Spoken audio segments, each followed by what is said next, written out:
Good evening, all, and welcome to the Tactical Devils. I'm your host, Jarvis Cocker, and with me tonight I have Mark Langridge, because you couldn't join us tonight. His plane is delayed. But we will have other guests coming on. Sean will probably join us a little bit later, and we will see who will join us. Tonight we're going to talk about yesterday's game, 2-2 friendly against Everton. Was a good game per se, yeah, I would say, but I've seen better this preseason. Man United was a little bit weak when it came to the duels. I'm not quite sure what Mark will say, but we will go into it, try to analyze the game. We will talk about the latest transfer news. Newcastle still pushing for Sesko.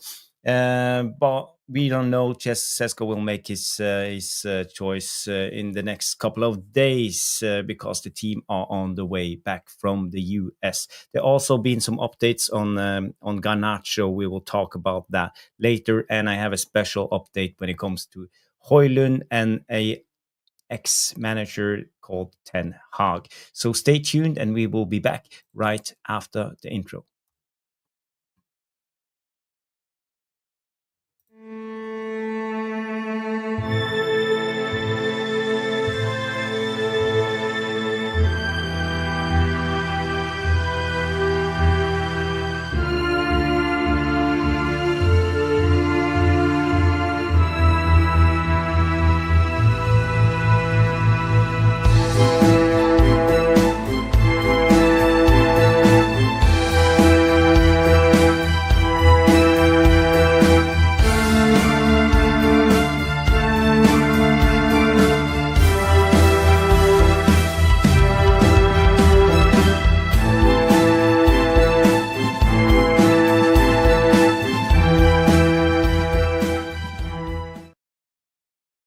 Good evening, all, and welcome to the Tactical Devils. So sorry for the delay. I'm on vacation time, and I've been out actually fishing with my son.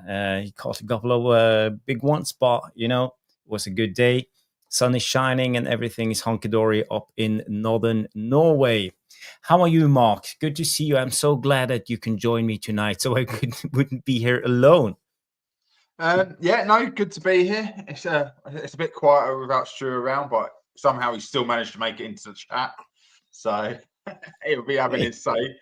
No, I'm good. I'm good. Went out for delayed birthday meal Saturday night, and then obviously that went on to the game Sunday, and happy here to be talking about it and have quite a bit to say about what Amarim done. So.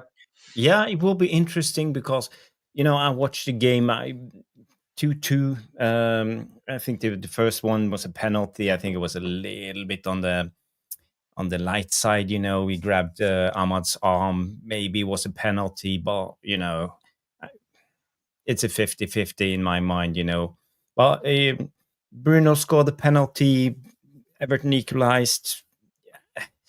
And I think the Mason Mount goal was quite good, but when we came to the Everton equalizer, the 2-2 goal, that was a Comedy FC special. Lot of fouls that was made. Bruno, Casemiro, Ahmad, Heaven.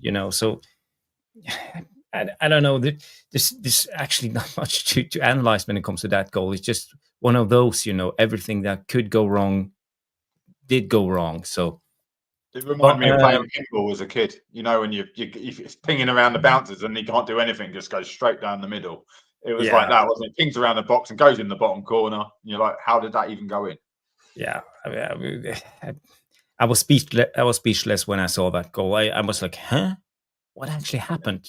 Because I was focused on Bruno. So Bruno was in a melee or something with the Everton player. Mason Mount was running through there and getting involved, and suddenly Everton scored. So, well, after that, I think we couldn't break Everton down, and I think David Moyes is an astute manager. From my tactical point of view, I think it was quite easy because in the two first games, I think the teams have let us flood the midfield. played against the midfield three with our pivot, and then two number 10s drop down, so we create almost a box and overload their three midfielders. But Everton didn't allow us to do that. It was rather the opposite way. They were overloading our midfield, and I think they won most of the physical battles. And that's one worry, because it felt like we were going back to last season. And this is what I saw last season against all the mid-table and lower table teams. We struggled with the physicality.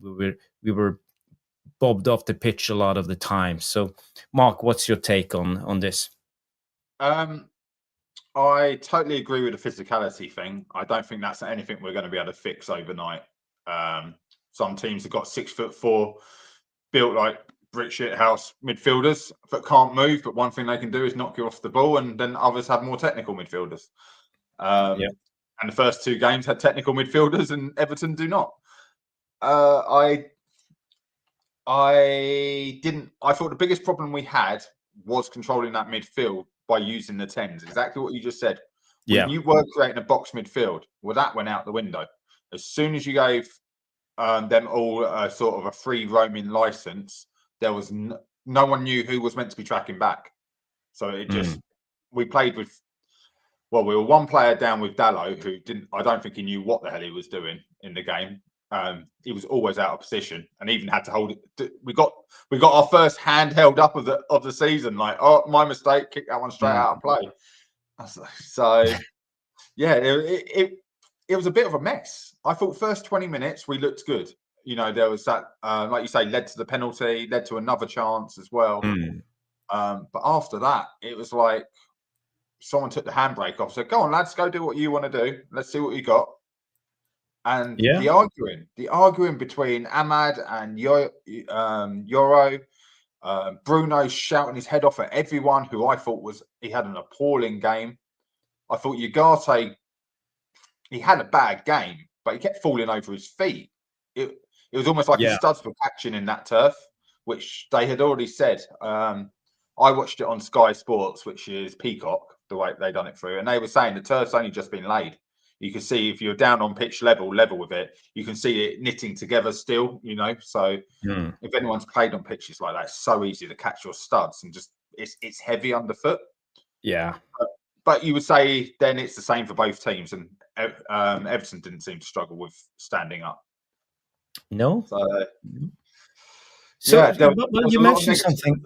You mentioned something on the pitches. Why do you think the pitches are so terrible when you go on the US tour? You know, it's almost like you sit there and expect someone to get injured because of the quality. And you know, we pay all this money. We go to the US.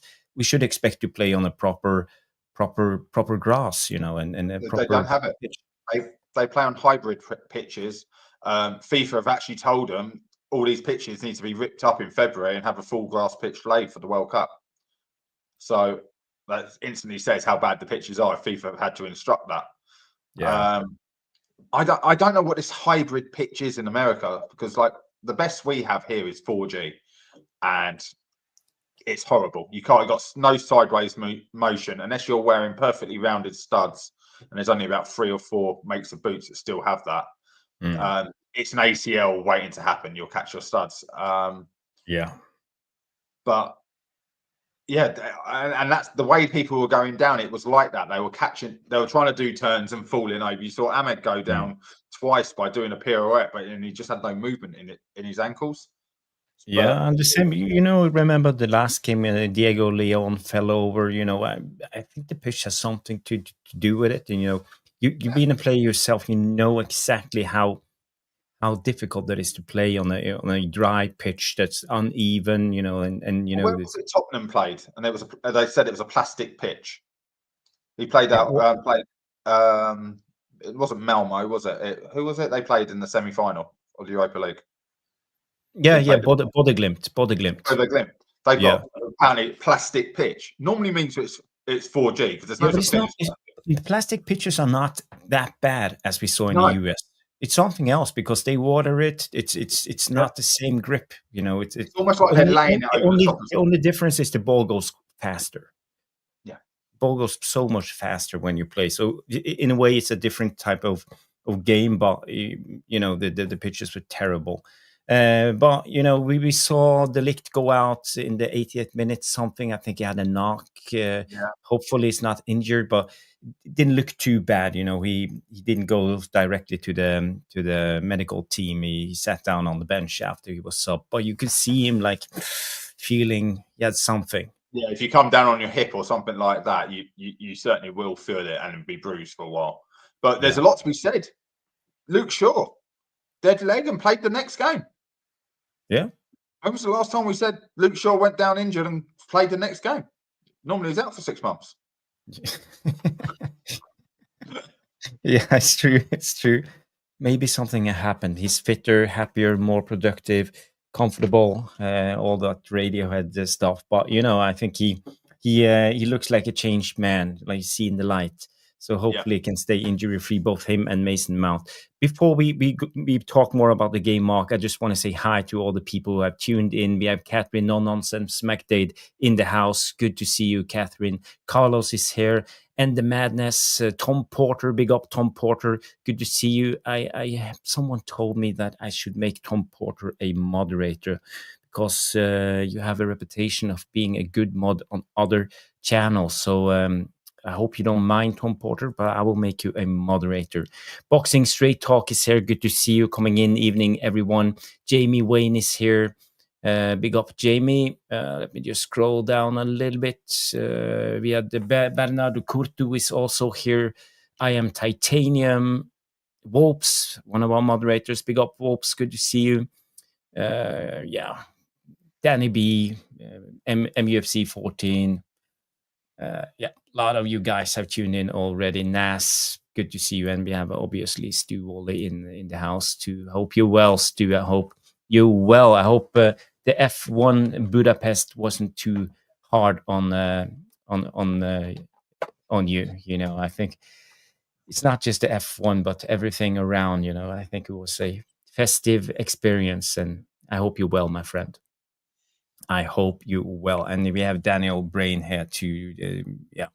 So, people, if I didn't mention your name, it doesn't mean that I don't. I'm not happy that you're here. I see a lot of names, but I can't mention you all. And Bootinator says we are on 30 likes. So, people keep smashing the like. 75 watching at the moment. We came on late, so a lot of people will join after a while, but we're just gonna give it a little bit time. So, yes, let's go back to the game. And afterwards, guys, girls, we will talk more about the transfer stuff, the Sesko stuff. I see we have questions coming in from people about Sesko, for example, from Nicholas Mattia. We will answer that question. I'm going to stall that for later. So stay tuned, Nicholas. Yes, let's go back to the game. What's your general impression after the three games, the 3 friendlies in the US tour? Are we heading in the right direction, or was it 1 step forward and 2 steps back? It was a bit of both of that, Jarvis. I think the last night's game was definitely backward steps. Whether that was tiredness, whether that was something else, I don't know. If we start with the first 2 games, we've seen more energy. We've seen a fitter team. I joke about Luke Shaw going down and playing the next game. This is everything we want to see. People playing through knocks and injuries and not sitting on the bench. It's a hard one because, let's be fair, we need to finish above the 2 teams we beat. Well, all 3 teams we're playing need to be below us. Instantly, that's 12th place. We've moved up 3 just by beating these. Everyone's talked a good game. I haven't liked some of the stuff that's been said by players. It's been a bit weird. Rasmus has said some weird stuff. Bruno said some weird stuff in his post-match interview yesterday. And there's an energy. There's definite energy where they're trying to be different this year, look different, sound different. So I'm only happy that Amarim seems to have got his claws into him, and bringing that different kind of mentality change. Yeah, but I've just seen Jamie Wayne put leadership team. Don't even get me started on that leadership team. It makes no sense at all. Yeah, we can talk a little bit about that. There were 5 players who were I don't know. Amarim mentioned them as the leadership team. It was Harry Maguire, Dallo, Masraoui, Bruno, and who was the fifth? Was it Delict? No De Ligt. Even though he was a captain for No, Ajax at 19. it was Tom Heaton. Tom Heaton. Yeah. The third choice goalkeeper. Yeah, that's the leadership team of Man United. What is a leadership team supposed to do in a club like Man United? A club like Man United, every single player should be a leader. I think we've all grown up thinking that, but we're not at that point anymore. Leadership team, all they're going to do is do in-house fines for lateness and things like that. These guys earn too much money to really give a shit if they turn up late and get fined and it goes in the Christmas bonus. That's what Amarim was alluding to. There was little things they will deal with, but they can't discipline. They can't. What they're going to do? Bruno's going to turn around and say, "Fine him a week's wages. He was late 2 weeks on the trot." He's still got to go to the manager, and the manager's still got to deal with it. But let's talk about the names. Masraoui, starter. Bruno, starter. Everyone else, they're not a starter. They're certainly not a guaranteed starter. I don't think Dallo gets much of a look in this season. I don't think Heaton plays 1 minute in the Premier League unless there's severe injuries. So what are they going to be? The leadership, cheerleaders from the bench. I know they're experienced, but it's just. But Amarim, he's talked about the right mentality, and what did he say? He said something about the right mix of players with the right attitude. Yeah, he said that he put Masraoui in there because Masraoui is different to the others, and he's sort of whether that means he's the joker of the pack, but he can control other people. And I understand mixing it up, but we all know that Dallo and Bruno are technically, they come as a pair. They might as well be a couple in Manchester United because they do everything together. Tom Heaton, established, proper footballer. Do you know what I mean? Like, he does extra sessions. I've never seen a goalkeeper practicing his dives to the top corner without an actual ball. That's mind-blowing because how he focuses on the impact when he lands, it's mad. And yeah, there's just other people. Like I say, De Ligt, I would have thought about having in there. Luke Shaw, Tom Heaton. Luke Shaw's definitely been around all the players constantly because he's never been playing. Yeah, it was just a weird leadership group. So he obviously sees something in them, and that's his balance. But if 3 of them aren't guaranteed starters out of 5, I just find that weird. But what is, you're a football coach yourself. What is a leadership group supposed to add to the team? Nothing. I disagree. We had one last year. I was like, we have a captain, we have a vice captain. What more do you need? They don't really bring anything to it. And like I say, except from fines, arranging the nights out, the team bonding. It's basically the party planners. That's what I used to call them, the party planners.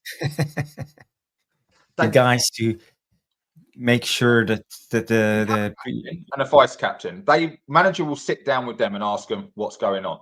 Anyone outside of that, their input is done more based on experience. Yeah.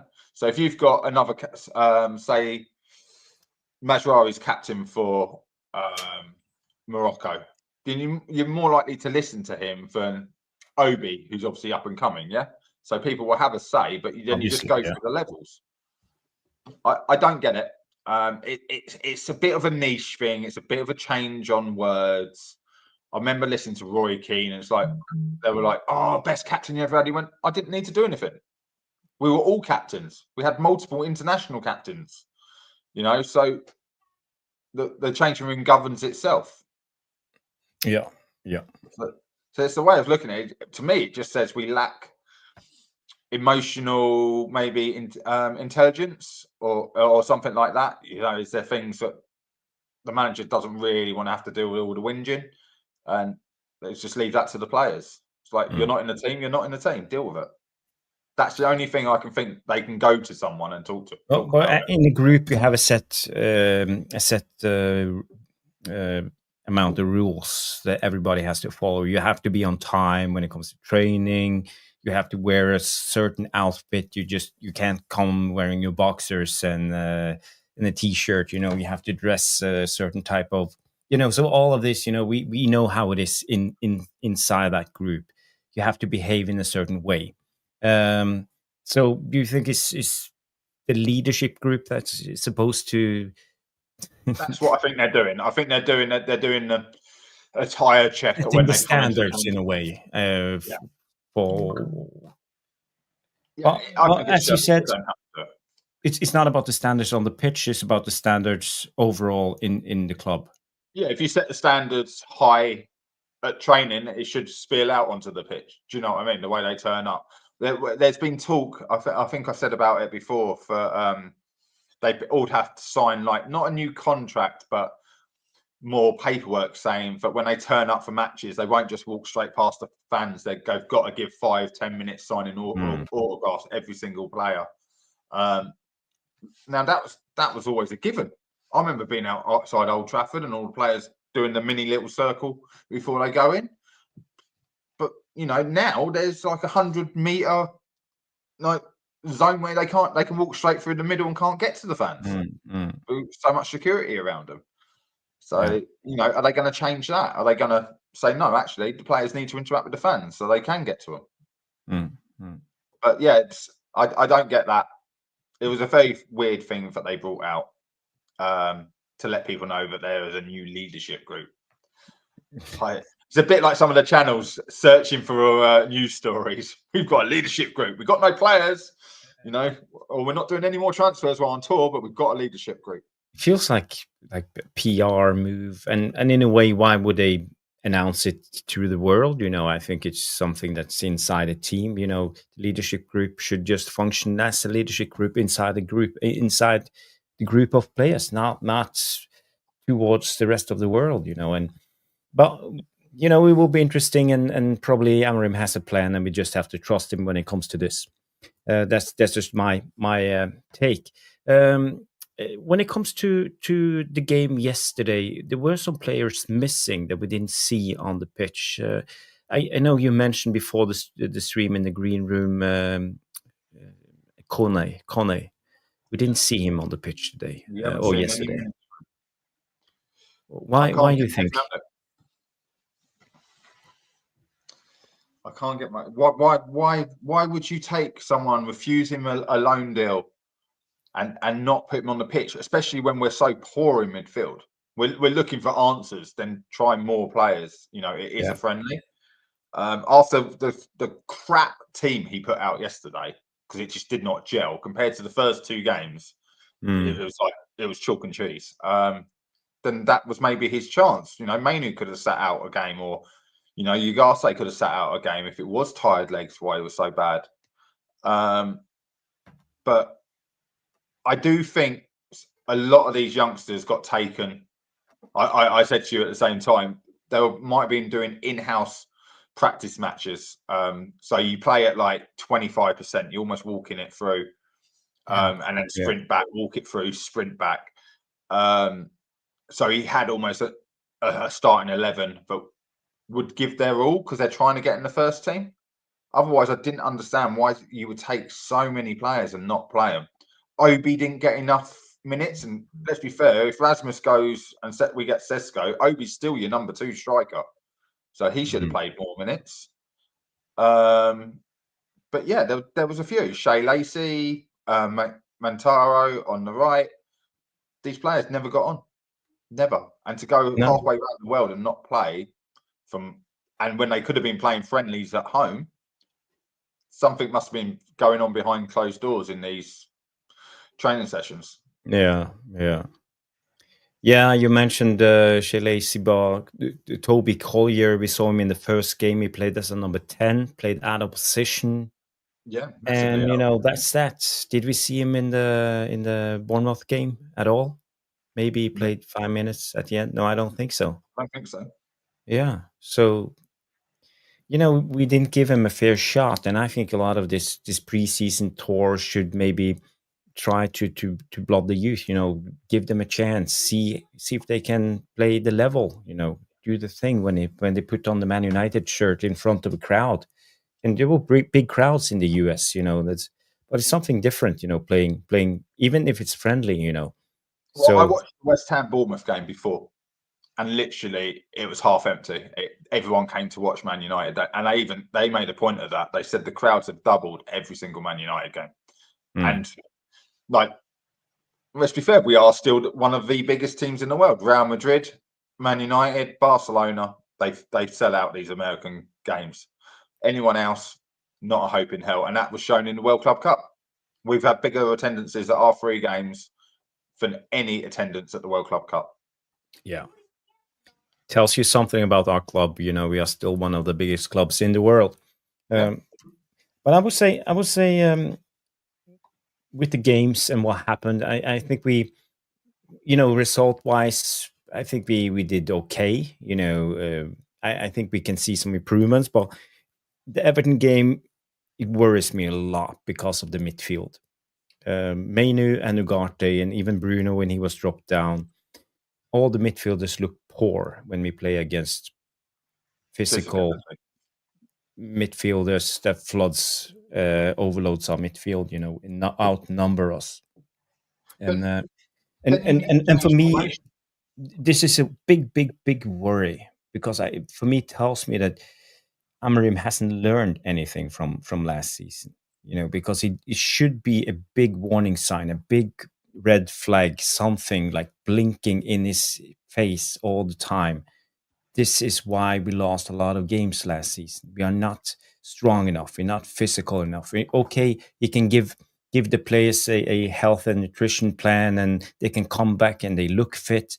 But it doesn't matter, if you receive the ball with the back against the goal and you mark tightly and you lose the ball because you get easily pushed over. It tells me that we need new players, and our midfielders are not it. They are not strong enough. They can't receive the ball with the back against the goal. They can't turn. They can't win the battles, 50-50 battles, when the tough gets going, if the opposition team are doing their best to win it. It felt like the West Ham game, the Bournemouth game, they played a different style. They gave it to us easy, but now David Moyes, it was something different. It was more Premier League level. Yeah, because okay, we've got Fiorentina when we get back at Old Trafford next weekend, and then we've got Arsenal. I don't know who Everton's last game is before they play, but this seems like they've not even had their starting 11. That some of those players were playing for places. They're not even their starting 11. They couldn't fulfil the whole bench. They had 4 or 5 players short of us on the bench through injuries. But I thought yesterday, like, if we were going to play this fluid front 3, which we've spoken about, it basically was a 3-4-3 formation, and you needed 2 holding midfielders. You needed Ugarte and Casemiro, because you knew those midfielders would not be able to get forward. The wing backs would do all the running, and we didn't. We got dragged apart. Dallo out of position on both sides. That meant that players had to separate to cover the space. And like you say, and then they bully them. They were quick, they were strong, and you're out of it. You've got to stop them running, getting up to speed. So you've got to be on top of them. And because of the fluidness, or supposed fluidness, of the front 3, none of them defended. They didn't want to get back. And we saw what happened when Bruno tried to get back and decided he was going to try and get a red card and miss the first game of the season. Because anyone who's not aware, if he had been sent off, he would have carried into the league, because it was under the Premier League banner. It was not a friendly; it was a Premier League endorsed match. Trying to swipe out the players and then trying to start a punch up, and that's your captain, he was just shouting and having a go at everyone. So I don't know if they've been out for a drink the night before, but actually it reminded me of Sunday League almost. But yeah, did you not think, Jarvis, it was massively different? The sort of patterns of play weren't there. People just generally didn't all look like they were playing out of position. I don't think Dorgu was meant to come on at half time, but we had no choice. but to get him on the left. And then Mbuemo was obviously always coming off, but he put Ahmad there. But I didn't understand that. I would just put Bruno there and brought on a striker, personally. Yeah, that's where I would have brought on Obi. That's what I was thinking. But yeah, the whole thing, I think Cunha looks brilliant. I think what we saw from Mbuemo, they didn't really challenge him, but is that how smart he was? He found those pockets of space. You know, that ball he played Ahmad in, where he was on the half turn. We spoke about it the last couple of weeks, being on the half turn, where you can just sweep it around into space and Ahmad doesn't break a stride. That's what we need. But we saw it once. We didn't see them even try and attempt that again. I'm not letting go of this midfield thing, but before we go further with this, I want to talk a little bit about Mbuemo, because we saw a cameo of Mbuemo highlights, and you know, he took the ball, he could run with the ball, he looked intelligent. I think he looked really good when he came on, and I'm 100% sure that he will strengthen our team massively. And it told me a little bit about why Mbuemo should play in the 10 and Ahmad should play in the wing back, because I see some issues when Ahmad play in the 10, especially when we are trying to build out from the back. He gets in the way of the wing back because he goes out wide. Yes, but not only that. I think also it comes down to physicality. I can show you, and you know, I'm interested hearing your take on it, if I'm right or wrong. Don't get hung up in the player's name. You know, this is the team we played the other day against Bournemouth, not against Everton. But oh, there we are. But the same formation applies. So when we play out, we usually go for the number 10. You know, we set up in a diamond here. Yep. And a lot of the time, we are not allowed to play the wing back, because then we are trapped. We know this. We have been talking about this so many times when it comes to the formation and the trap the opposition team sets. But the out is playing the number 10, because the 10 is a little bit higher and it drops down, and we set up a diamond. So the winger on the opposite team, he can block out, you know, passing lane halfway here, but there is an opening. But a lot of the times when Ahmad receives the ball, he's not strong enough to receive the ball under pressure. So he ends up losing the ball and we get caught on the transition. And I think that's a problem. I think we need the number 10s to be out. We need the number 10s to be reliable, press resistive, and strong enough to hold up the ball for us to get out from the back. And this is one of my biggest issues with Ahmad. I love Ahmad as a player. I think he's fantastic. The most definitely one of the best ballers in our team. But when it comes to this type of game, when it's the play out from the back, I think we struggle. But when Mbuemo played in the same role, I think he solves it so much better. He's stronger. He's more agile, or whatever it's called, you know, when he's on the ball. It's more robust. More robust. Yeah, when he's getting hit from behind, he can keep his balance. Ahmad he gets hit from behind and the ball bounces off of him. And, you know, he still has it under control, but it's bouncing away from him. It's not, I've got a free kick, or, you know, I totally get what you're saying. And he never seems to be able to literally find someone else. He plays a lot of misplaced passes.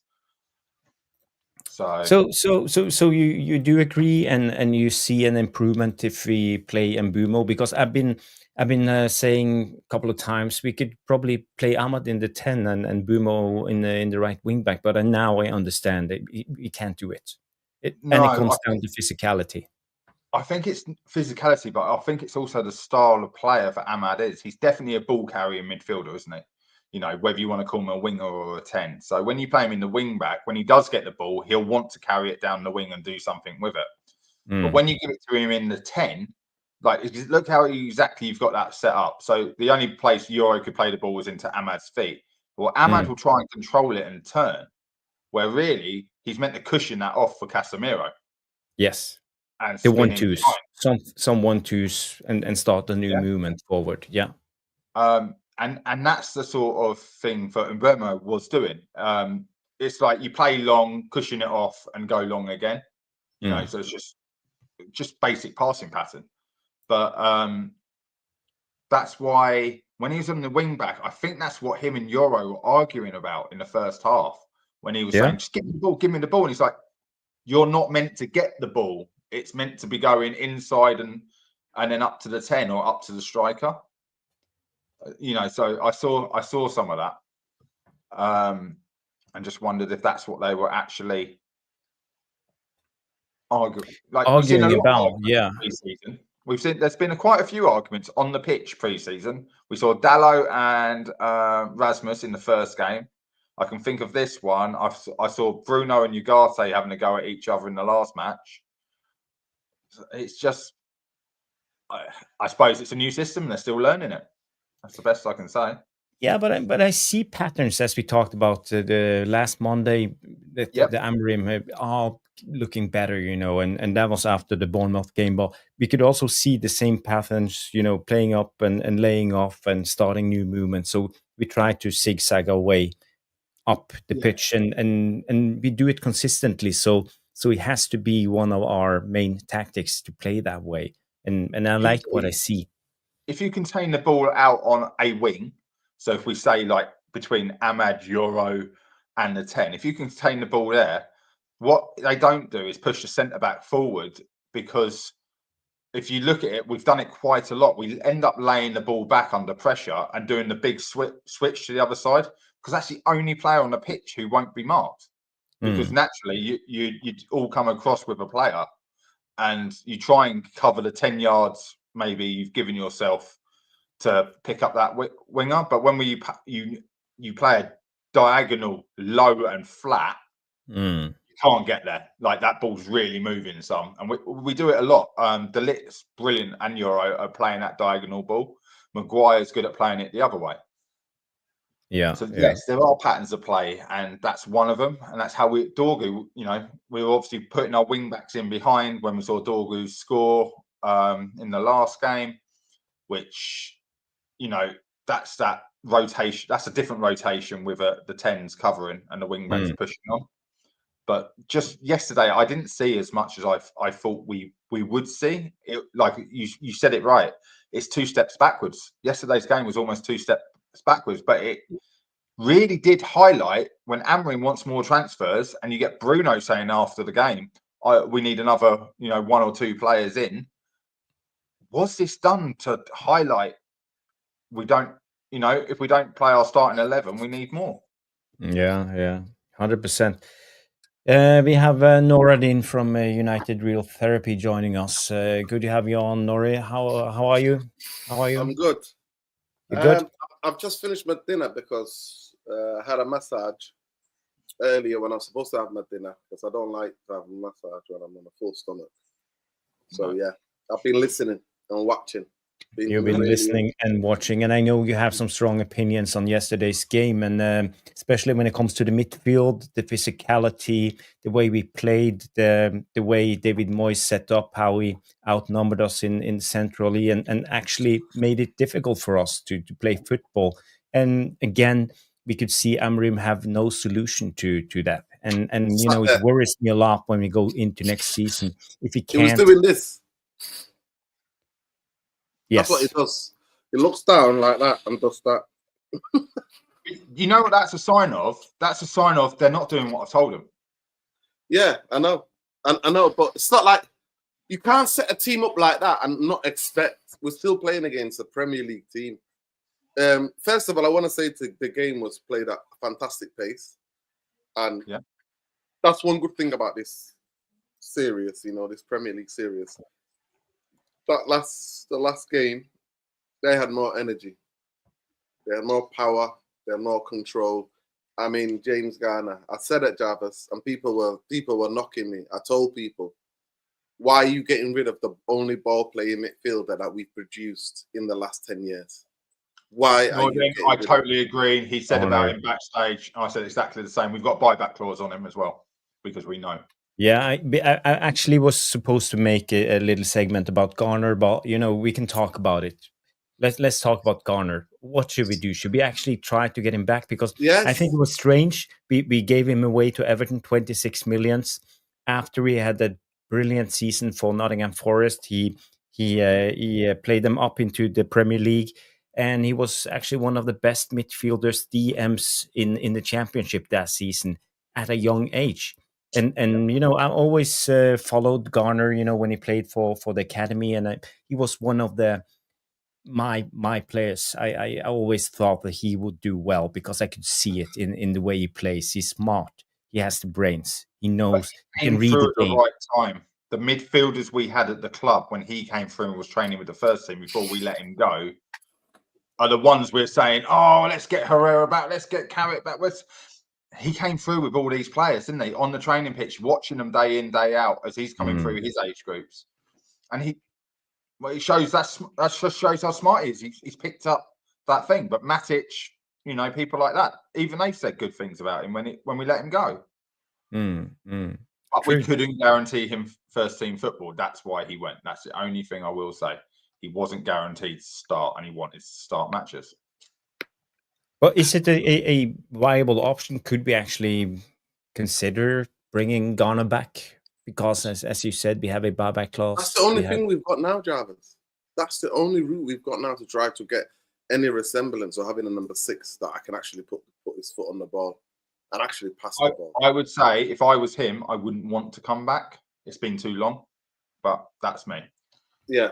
I wouldn't blame him. I wouldn't blame him if he don't want to come back. But at the end of the day, it's just it exposes everything, Jarvis. And I think what you were writing last night, and I was just astonished. First of all, I was happy with the first 30 to 35 minutes. I thought the movement. I've not seen the dynamic way that we played, the fluidity that you already talked about in Mbuemo. But I still think some aspects of our game is very risky. And I don't mind risk. I grew up under Fergie. Fergie knew was risk and reward, right? Yeah, risk. But I really think that even I remember what you just said, Jarvis, and what you both said, that we play with Mbuemo and Ahmad makes that pass, that clips it in central area. And then Mbuemo puts up. You can read that pass. And Ahmad actually, he can be lackluster, like you were explaining with his passes. He can be very loose with his passes. Soon as somebody wins the ball there, who's going to stop them? Who's going to stop them? Because you don't want to play through natural means. So he stopped now this centre half business going into the bin and the 2 guys dropping. Now the number 10s are dropping deeper to help us to get out, right?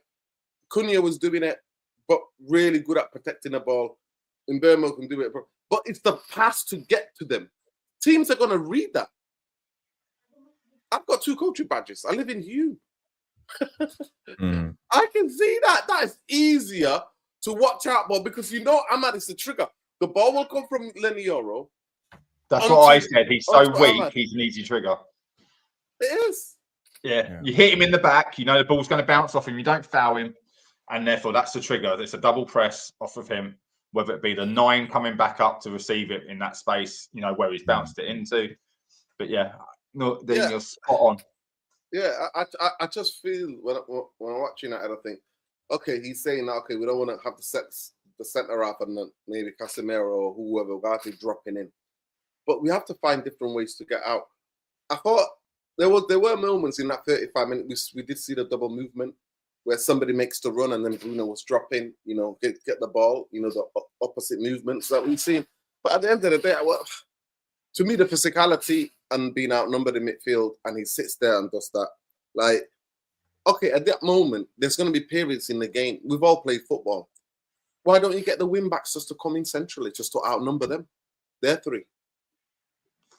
Yeah. And why don't you just play man for man at the back? Well, why not just play man for man all over the pitch? Because that's what you tend to do in a 3-5 something. Yeah, is play man for man. Because you don't press. Our press was appalling yesterday. I thought appalling. They pressed. Well, we're going for the mid block, aren't we? We're going for the mid press. When the ball gets to a certain area, I didn't notice anywhere around that's when we try to go and hunt as a team. But the press up the pitch, what's happening. And to be fair, Mbuemo playing up there, he's not played. He's 7 or 8 days behind everybody in terms of fitness, by the way. Yeah, he was supposed to return. he was supposed to. He wasn't come the supposed to week before. play minutes in this Yeah. US tour. He said after the first game, Amarim, we shouldn't expect to see Mbuemo. He's not ready. Yeah, So- he's supposed to report on the 7th on the Monday the 7th to Brentford, but he returned on the 14th, so he had an extra week or whatever days. So then he had a couple of days where he was doing the transfer and all of that. So 8 to 9 days he's off fitness. But at the end of the day, I looked at that and I was worried that after 35 minutes, Moyes worked it out and started hitting the long diags, people challenging, and the knockdowns and the second balls, we were outnumbered. And well, that was the thing. It wasn't a diag, was it? We couldn't pick up that second ball. Ugarte and Manu couldn't read, but as soon as it's gone over their head, they like stood still rather than dropping 5 yards to get to the second ball early, knowing that okay, we might not win this, because they were trying to take it down on the chest and lay it off, or just nod it back into play. Yeah, we didn't read it at all, and that's where I think that's coming from. It's like, we told you they're going to play direct. We told you you've got to drop off. And if they drop off, the 10s have to come back. But who was the 10? There was 2 10s. Who were they? When they're that fluid, who drops? Do you see what I mean? Where they're like, 1 minute Bruno's chasing down the keeper, then Mbuemo, and then Cunha. So that's that. Now you've got 3 strikers.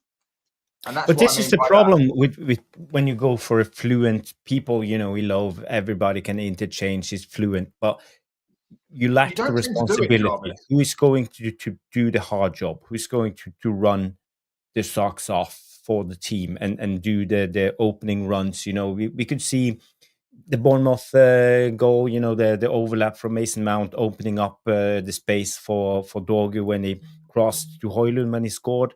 Someone has to do the dirty job.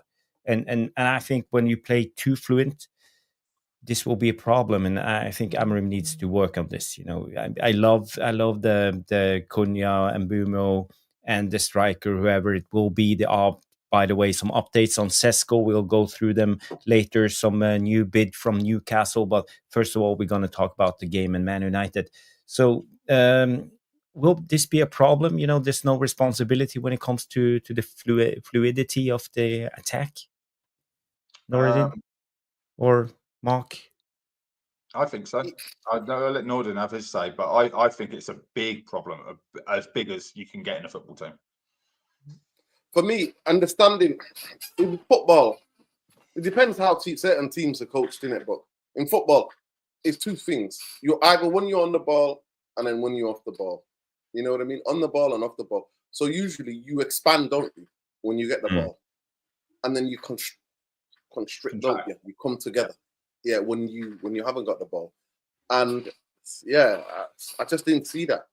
I thought it was different departments. The 3 centre-halves were doing their thing. The midfield were nowhere to be seen. The attack were doing their thing. Like there was no fluidity other than 25 minutes, 30 minutes where Ahmad and Diego Dalot is going to be. And I was listening to what you were saying, Matt. Diego Dalot is going to play.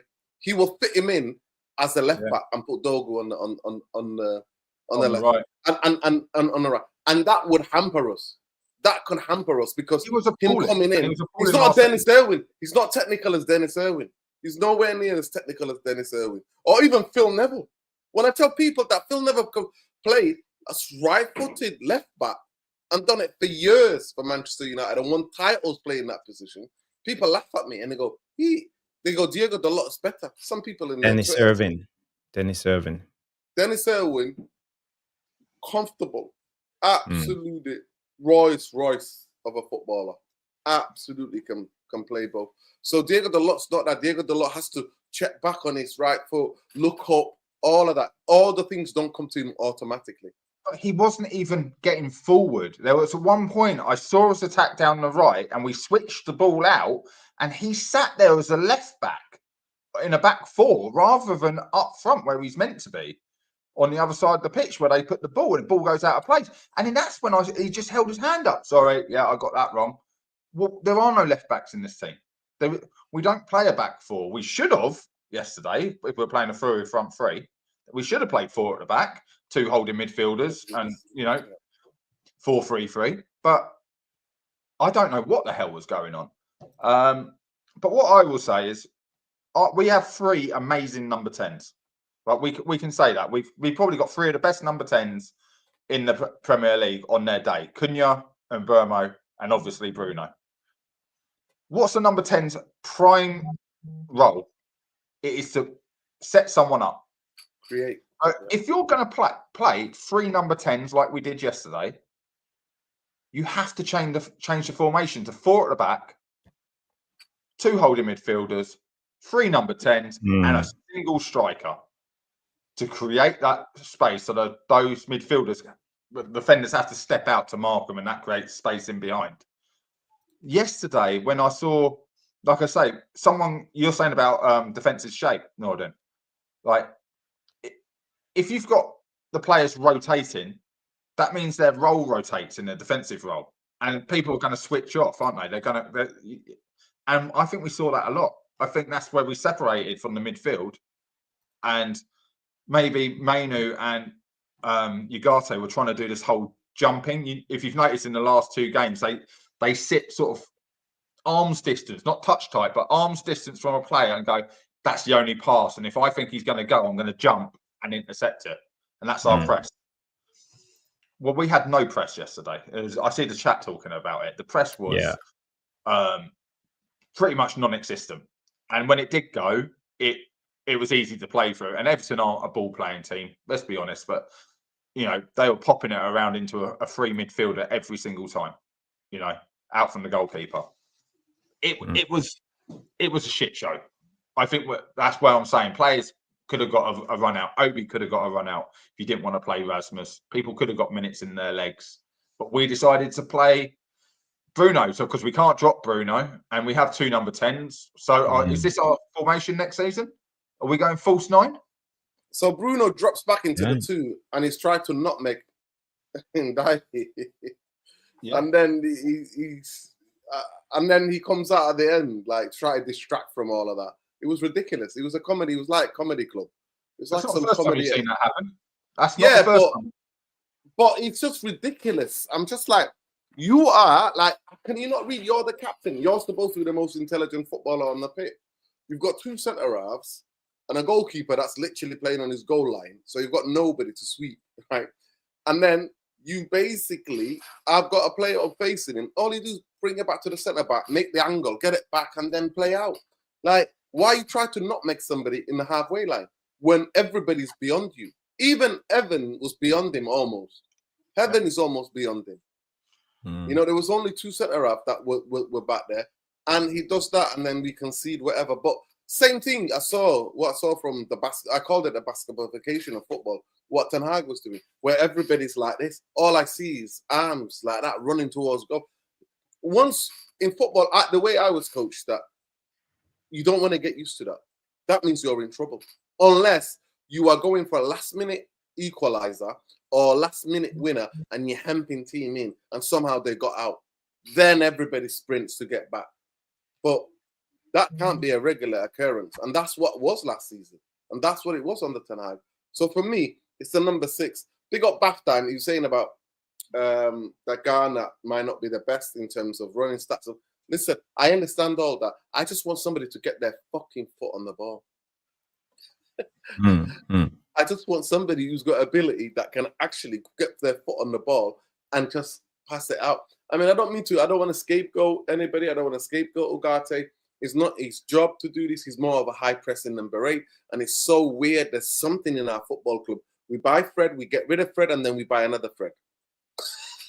Like, he's a high pressing number 8. He's an energetic pressing hunter for the ball. He hunts for the ball. And he looks way better than in a 2 than how he looks in a 3. He looks way better in a 3. The way he can hunt the ball down. Right, but he did look really off the pace on the first minute. He was kicking out at players after about 2 or 3 minutes into the game. Well, he was kept on. He was kept on for all of that time as well. And you got Kone, the young kid, who's gone all the way over there. And I'm like, you can see what pile of shite what's in front. Why don't you give him a game? At least he could be able to put his foot on the ball. At least show us something different. But at the end of the day, I just at least make the other players worry about their position. Yeah, I just see for me gimmicks and brand stuff. That's what I see, and the statement from Omar Barada was just laughable. He's talking about we did something 30 events activation, 30 events in 10 days or something like that, and I was like, and you wonder why we get nothing out of this tour. Yeah, I saw that. Yeah, but it's not even that much money we make. It's another 10, 15 million we're making. We've done something with Snapdragon, but will come out at the Snapdragon Cup. It's like, great. What benefits that to us as a team? Nothing. But we do need to make money. So I can see it from both sides. But we all knew pre-season was only the first 2 weeks before we left Carrington. That's pre-season over and done with. So, yeah. Yeah, Rosmano, I know about the Sesko update. Thank you, everybody, for reminding me. David Ornstein out with the bomba. We might as well just share it because it's the latest news. This came out. Newcastle have made an improved bid to Leipzig for Benjamin Sesko. New offer worth at least 80 million euros after positive talks between club and with a 22-year-old striker, but nothing is agreed. Leipzig favor Newcastle. Well, obviously because they have the highest bid, and there's been no proposal yet. All we know about this is Sesko has a special clause. If a special club comes in, he can force Leipzig to accept a lower bid. So I think this is where Vivell comes in. We haven't seen the last of this. I wouldn't worry too much about this latest Newcastle bid.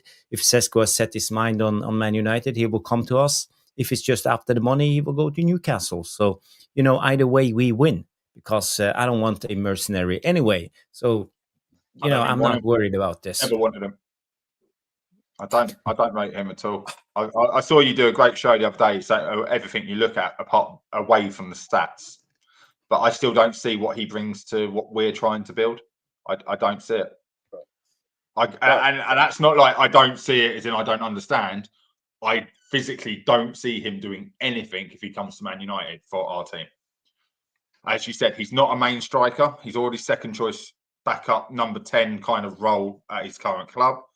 So we've got people like that. Unless Amarim wants to play a false 9, and that is his system for the season. Oh God, no. The point I want to make. A false 9. The point I want to make. The point I want to make about Sesko. 2 and a bit years ago, I'm on record saying I was really excited about this kid because I saw him at that age. He was doing things that nobody in his age group was doing in terms of the way he was playing.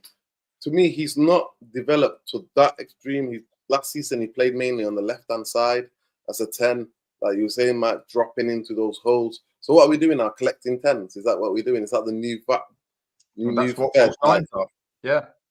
At the end of the day, for me, the galling thing is a midfield player, a centre-half, and a goalkeeper. That's what Manchester United need. But we're not run like normal football clubs. I don't know why.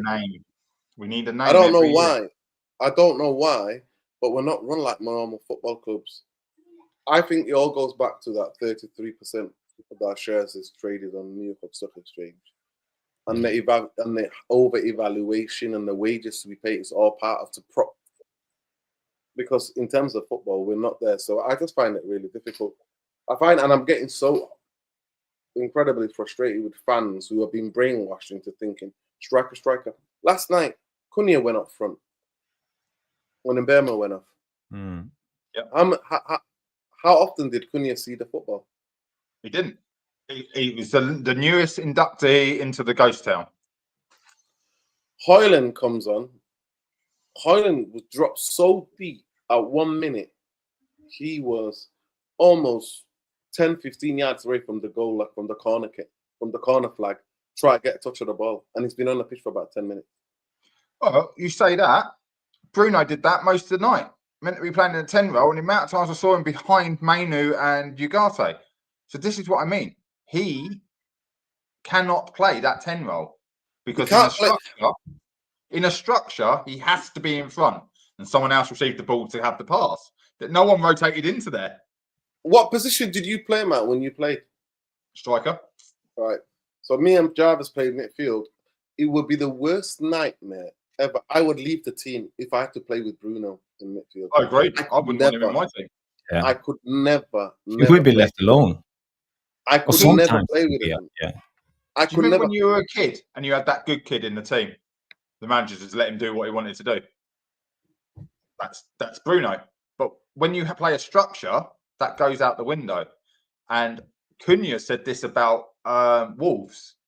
He was in a structured position. They didn't see the best of him when he first came.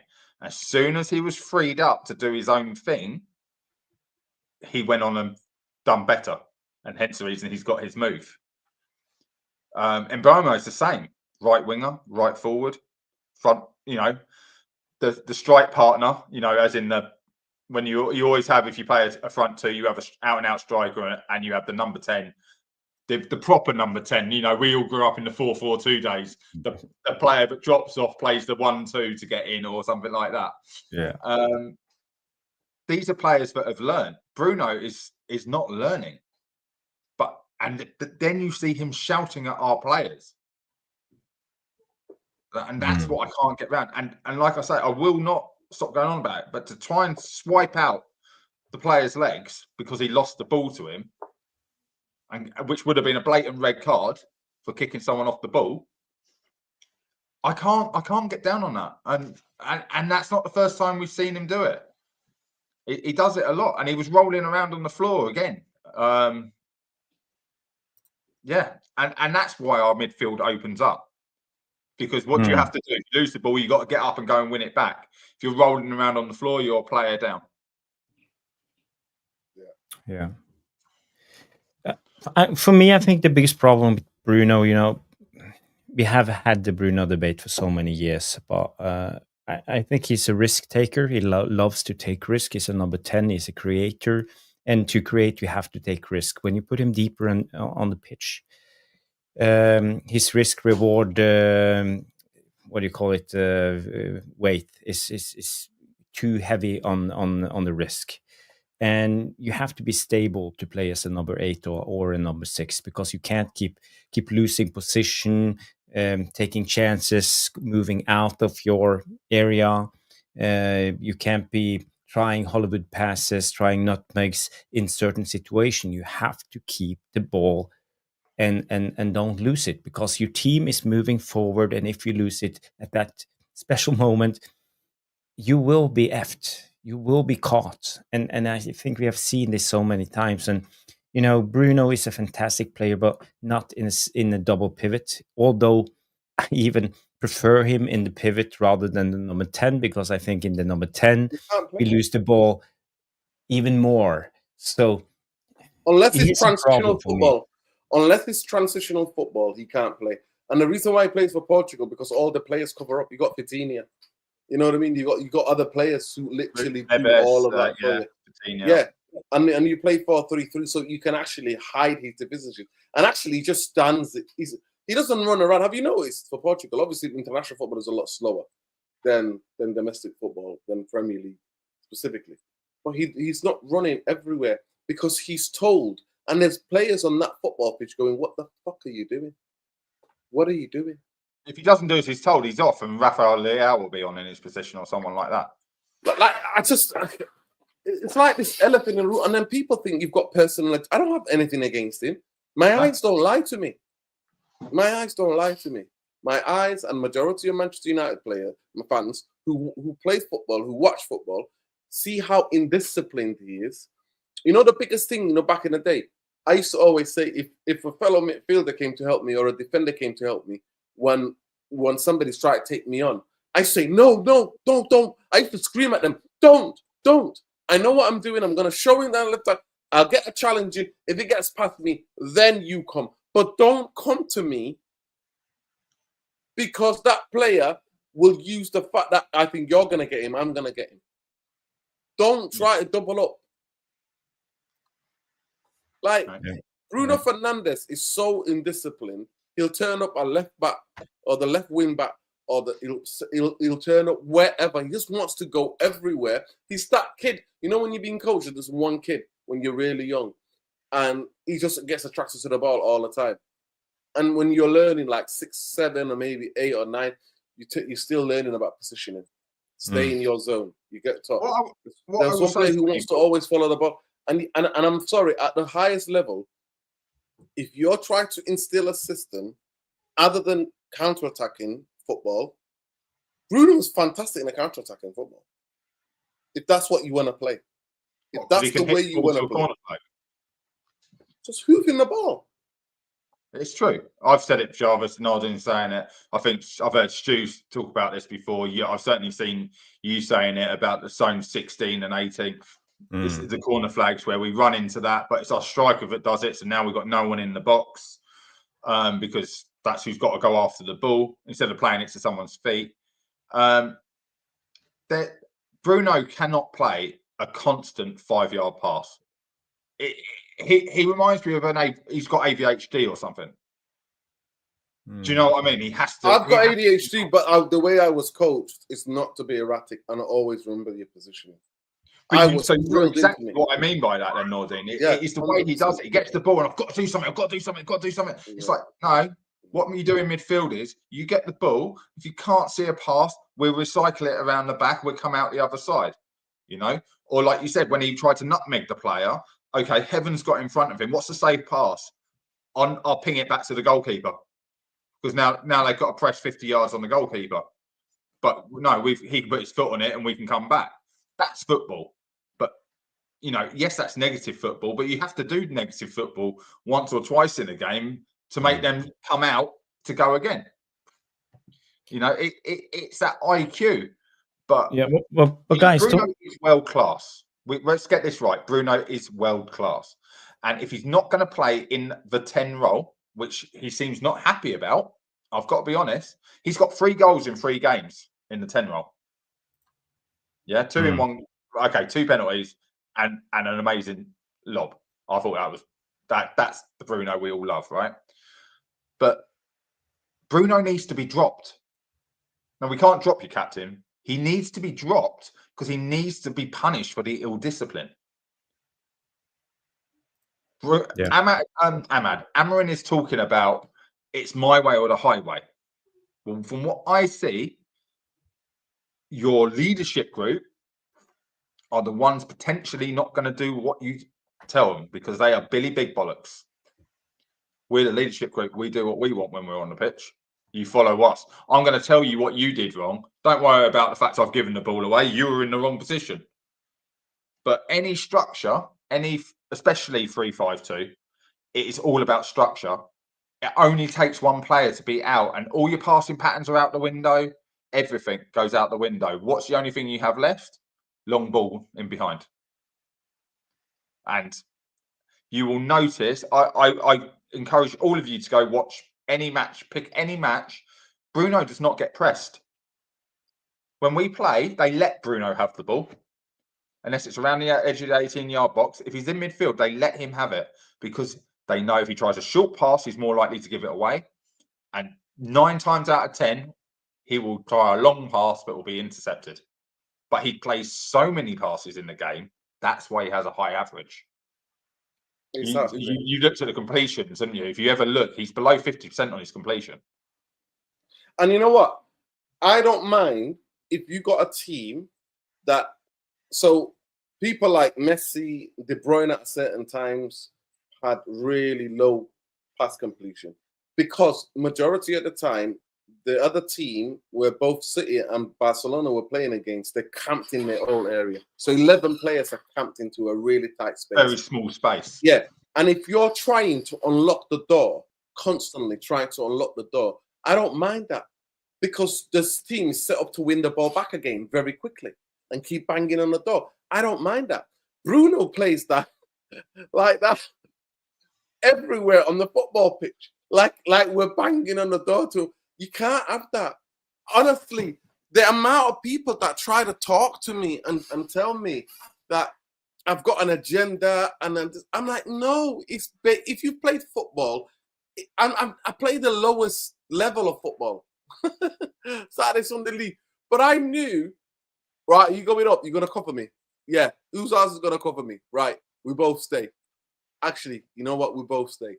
The constant communication, parallel, scanning. Bruno Fernandes, there's 2 games I remember, both of them actually against Everton. One was against Everton at home under Ten Hag. And this is where, I don't know who was managing them at the time. It might have been Sean Dyche. They came to Old Trafford and played some weird high line. I don't know if you remember. We beat them by 4 or 5, I think it was. And Bruno played in midfield. And he, very disciplined. Kept it short. United players see the run, just think it over to them, right? The other game was at Anfield away last season. That Bruno can play as a number 8. The level of discipline he had, the way he was putting his body, the way he wasn't looking, the way he was connecting, getting it 5 yards, exactly what he was saying before, 5 yards, getting it back, making the angle again, getting it back again, playing it back, keeping the ball. Manchester United, I'm afraid something goes into his head, and actually might not even be his fault. It might be a brain thing. It might be an ADHD thing.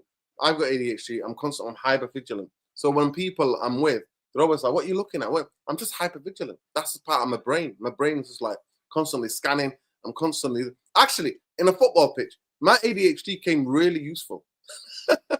Really useful, because I was always scanning.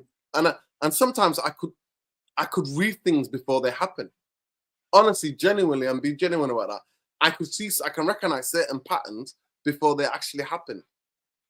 And because I was a talker, I would always go, this guy, they're coming. You know what I mean? I would always be screaming at people. So at the end of the day, I look at Bruno and I think he's a fantastic player. I think for a fantastic team like Man City or that Barcelona team, I think they will do whatever to rectify, because they've got enough good midfielders. They've got enough pressing patterns to win the ball back, to give it to him again. Not in a Manchester United side who are trying to establish a system of playing and making it that, so the system is king, not the individual players, but the system. And I'm afraid I don't see it. Even Ten Hag struggled at times.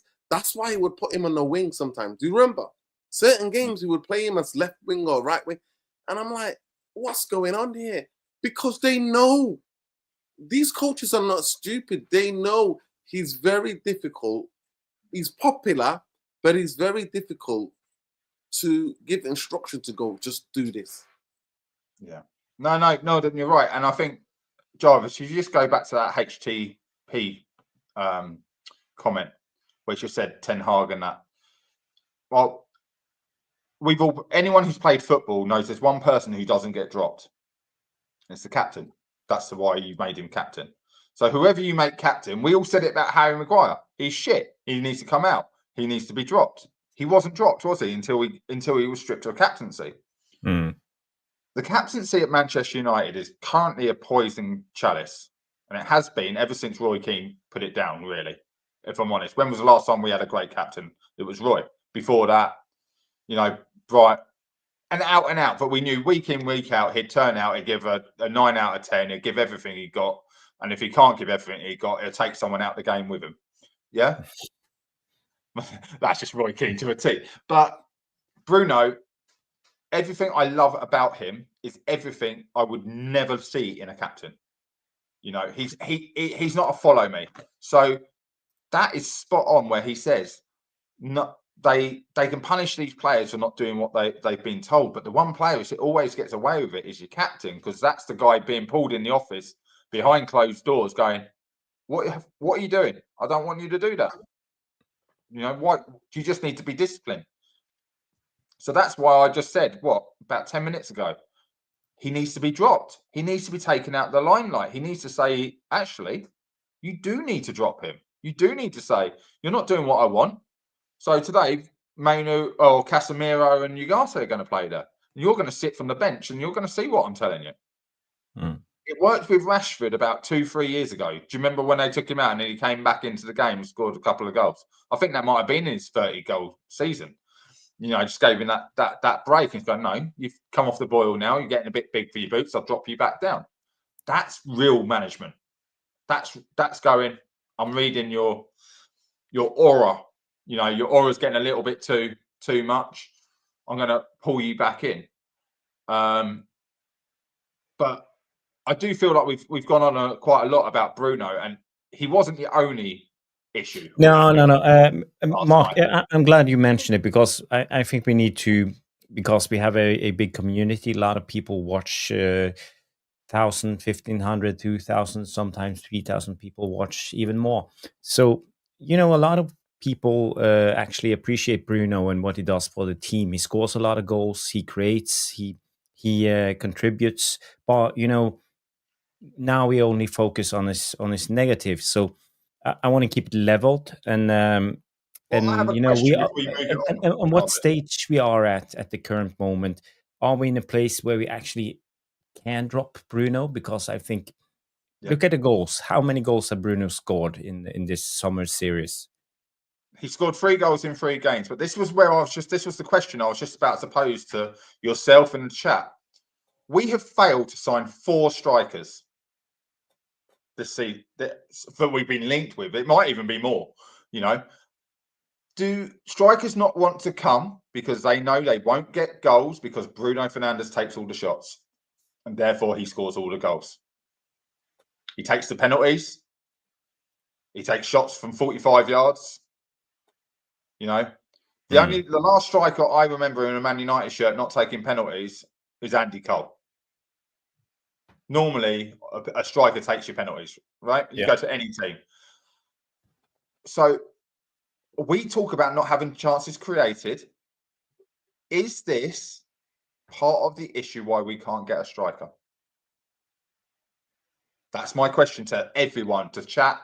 I'm hearing what we're saying. We're talking about, and you just said it, Jarvis, he scores a lot of goals.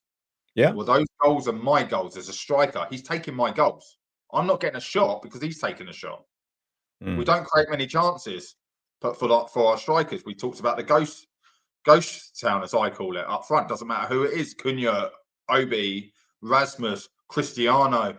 But wouldn't you relieve some pressure on the striker if you at least gave him the penalties, so they at least could have that, give them the scraps so they will get the occasional goals just to keep the pressure away? Off of him and gave them to Rasmus, would you be complaining about Rasmus' goal output last year? Probably not.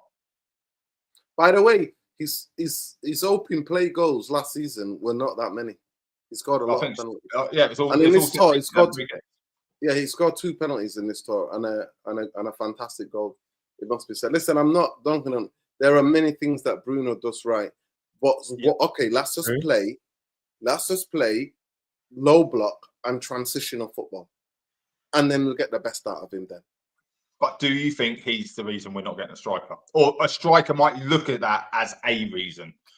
Will I get the service? I would like to think, I know what you're getting at, right? But I would like to think that some people can look at the relationship him and Anthony Martial had before Anthony Martial broke down physically.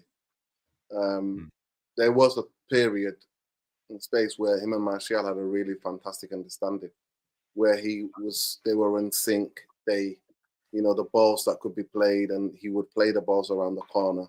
So he set up most of Ronaldo's goals. Yeah. So it'll really depend on who the striker is, but in terms of being the main man at a football club, Bruno and Rashford were the main guys, and we play through them. I personally believe you shouldn't play through one player. I think that's the more important question mark. But you said so right away after the first season with Ten Hag. You said it by January, Nourdin. You called it. We played through one-dimensional, through Bruno, to Rashford, and that's it. Even when Rashford had his purple spell, you weren't happy. Yeah. We came in third, but you were actually on Ten Hag's case right away. Because I know that wasn't sustainable. That's not sustainable. You've got 11 players on a football pitch. You've got a goalkeeper, 10 outfield players. You cannot play through 2 players. You have to play through a spine and then build everything around. What is it? You have to be inconsistently consistent. You have to make the other team think they're going to do that. Oh, shit. No, they didn't. They went out the other way. You have to think twice, 3 times. That's what football's all about. That's what Man City created, really. It's always been in football, but like you said, they now condensed it. They condensed it into one half of football, maybe even a third of the pitch, around that 18-yard box. And everyone's got used to defending like that now. So you've got to do different things. You've got to be quicker. Transitional football is maybe 5 or 6 passes and a switch of play rather than just bish, bosh, bash up the pitch and someone's in behind. I just want to say, I believe Bruno Fernandes was meant to leave. And it's one of the reasons why we signed Mason Mount. I'm telling you now, because there's no way in the world we're signing Mason Mount under Ten Hag and keeping Bruno at the same time. I really, really believe that. Maybe it'll come out in a couple of years' time. But I genuinely believe Bruno Fernandes was supposed to, because Mason Mount, say what you want about him, he's not fit, but he's everything Bruno is. He is the kind of guy who, when a coach tells him, do this, carries it out to the letter. Well, I don't disagree with you. I don't know what Jarvis thinks, but the way Mason Mount plays and the goal that the last 2 goals I saw him play are perfect. When you play 2 10s, that's exactly where I would expect to see my 10s, and he took those shots from that position. I've said about it before. If the striker's going to go through the middle on the penalty spot, I want my 2 10s coming through on either side of him, but not wide, because that's where the wing backs. So you get 5 up front almost. But Bruno drags out to the left. He crosses the ball. Ahmad, like I was trying to say earlier, he plays in a 10. 9 times out of 10, he's got chalk on his boots because he's gone so far wide and he's in the way of the wing back. So we get an underlap. Bruno's world class. I think we all will look at it now going, we need more players. Why didn't we take the 100 million? I'm seeing it everywhere. I think we're talking about, can we get Sesko, right? 80 million. Well, if we had 100 million for Bruno, we're laughing. That's a done deal. We'll just go and get him. And he becomes our front man for Man United in more ways than one. He will be on all the billboards. We paid 80 million. So now we've got to start using him as the PR stunt. Everything is going to be Sesko here, Sesko there, Sesko. I've seen this before. I've seen this movie before. But we've all worn the T-shirt, and then he'll keep trending because he's not had any touch. And then those Muppets on Sky Sports will go, "Ooh, he didn't have that many touches." Yeah, because we're not even up the pitch as a team. We don't have teams in. We don't sustain attacks. We don't sustain the ball up there. I am Jarvis. You saw on my show on the Balls Out podcast when we were talking the other day. But I'm saying, like, after doing the Højlund talk with yourselves, 100% that's a player we got to be going and get. Because whether we play a double pivot or him on his own. Morten Hjulmand, the Danish midfielder at the Sporting, yes. Yeah, he knows the system, and he's been bred to play that holding position with a floating 8, which someone else talked about in the chat. I saw that. But we don't have that. We only got bits and pieces of the puzzle right now. So as a coach, that is a nightmare. Every couple of years, we have to re-coach wing backs at my club team because no one knows what a bloody wing back is anymore. Every single team from under 6s all the way through to 18s play 4-3-3. They all think they're man. Every coach thinks they're Pep Guardiola. You see it in the Premier League, all the way to the top. Everyone wants to play 4-3-3. That's our formation. We are now got a manager or a couple of managers going, do you know what? We'll play 3 at the back. We're swamped the midfield. But we've got the smallest and weakest midfield out there. So it's not working. And that's what happened in the Everton game. I think we need to really look at what is the key pivotal role of the 5. And that is, you said, a ball winning and a ball maintaining midfielder who you can just bounce the ball through, a Rodri. If you brought Rodri into this formation, I seriously think we'd be challenging top 4 just by bringing a Rodri into this formation for what he would enable us to do. Number 6 is crucial. But Mark, we don't use the 6 and 8 as the playouts. We use the 10s. as we Yeah, I as we know. spoke about in the diamond. So I think this is Amarim's solution, because this has changed. Now we started to see the diamonds actually so take shape, easy and to we read. play That's in the 10, lay off, and then we play, because we play with the number 6 and 8 facing the goal. They're not with the back against the goal. So I think this is how Amarim is supposed to solve this. But I'm not But sure if, Jarvis, if this agree. is the solution. but that's really predictable, and we can get caught doing that. Yeah. People can I read see that. that at count 18s. I see that a lot. The 210s come and receive the ball from the goal kick. Like whichever side he's doing that, they drift, and if the players move to the right, the left 10 will sprint in and receive the ball in the open space. With a decent driven pass. We cannot drive a pass into feet. Our passing is still too slow and too predictable. So when we'll go back to, you're talking about having a diamond using your right wing back, a right wing back, one of the pivots at the 10, the striker, and the right side of centre back creates a diamond on the wing, right? 100%, yes. And in theory, you should have one player free in that situation. So here you can see exactly how it's set up now. That's the free player, because now the striker's got to think: do I mark Casemiro or do I stay on Maguire? So this is a diamond, yes. Yeah. But Okay. we usually go let's say up to Ahmad layoff, or we go to and it gives the you the 10 chance to and either then play the a right 1-2. back, and then Yeah. But I'm sorry, but for 3 games, all I've seen us do is kick the ball long to a striker. And yesterday was a fucking joke. How tall's Cunha? 5'9", 5'10", getting beat for every header, and the ball's just coming back our way, and all we did was pinging it. We're going to do that, then you've got to play Rasmus. And all the stick everyone gives Rasmus is he doesn't need to win the ball. Alan Shearer said that, I don't need to win the ball. My midfielders will pick up the second ball from that. I back into the players who don't get any power in the header. Send it 20, 30 yards back down the pitch. When I was playing as a striker, I used to rotate with the midfielder on goal kicks because I had one hell of a good header on me. I'd drop off the halfway line, head it straight back over the defence because no one would pick me up. I became a free man. Well, that's what Cunha would have had to have done there. Why were we kicking it long in the air instead of playing out exactly what you said? So patterns of play went out the window yesterday. They went out the window. Yeah, but Moyes knew this. Moyes knew this, especially against a team that can eat that all day. It's bread and butter to them, like the ball in the air. Like a team that's totally set up like Everton, who got centre halves and right backs and left backs who can head the football. Yeah. The most thing what you need to do is play the football on the floor. Yeah, play it on the floor. Play it on the floor, getting around Arzowski. You know what Ahmad did to him? He had to give away a penalty because Ahmad's feet was too quick. That was not a penalty. Let's call that fair. There was a more penalty later on in the game. So let's say that. You mean which one was that? Was that second half?